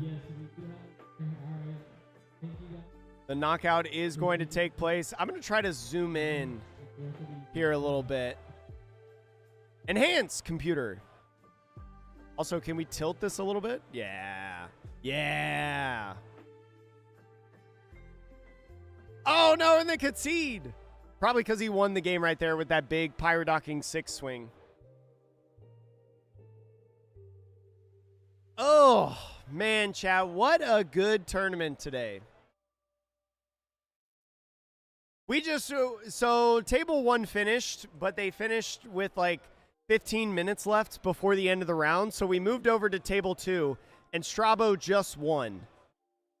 Strabo just won, chat. So Strabo, ending off at X and 1 at table 2, is in a pretty good spot for maybe like top 4 prizing.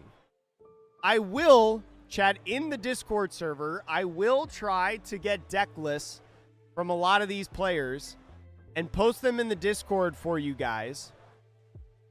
But chat, that's going to be all for this one. I'm going to try to get the deck list together, and then we're going to try to tear down because we have to get out of here by a certain time.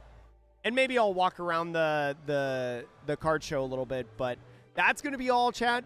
Thank you so much for watching. Super appreciated everybody that came out today. And again, thank you so much to Phantasma and Sin City Card Show for letting us run this stream today. Chat, again, if you want to go get some singles, especially with OP17 right around the corner, make sure to check the link in the description below for Phantasma, right? And use code Atrocious for 5% off. If you're on Twitch, you can do !Phantasma to get the link for the shop. It directly supports me as a creator and helps them, let them know that, yes, I do make them money, so they should keep letting me do stuff like this for the tournament.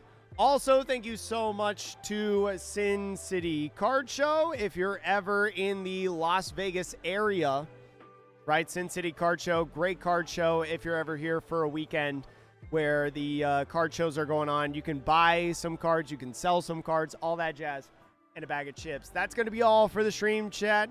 Thank you so much. We'll be live here soon. Captain Knuckles, thank you so much for the follow, by the way. I appreciate the support. And chat. Whoa, Captain Knuckles. Thank you so much for the prime at the last second. I appreciate it, chat. Thank you for all the subscriptions today and all that jazz and a bag of chips. I appreciate y'all. Thank you again so much. Thank you, Carlos, for giving me back my cards that I let him borrow.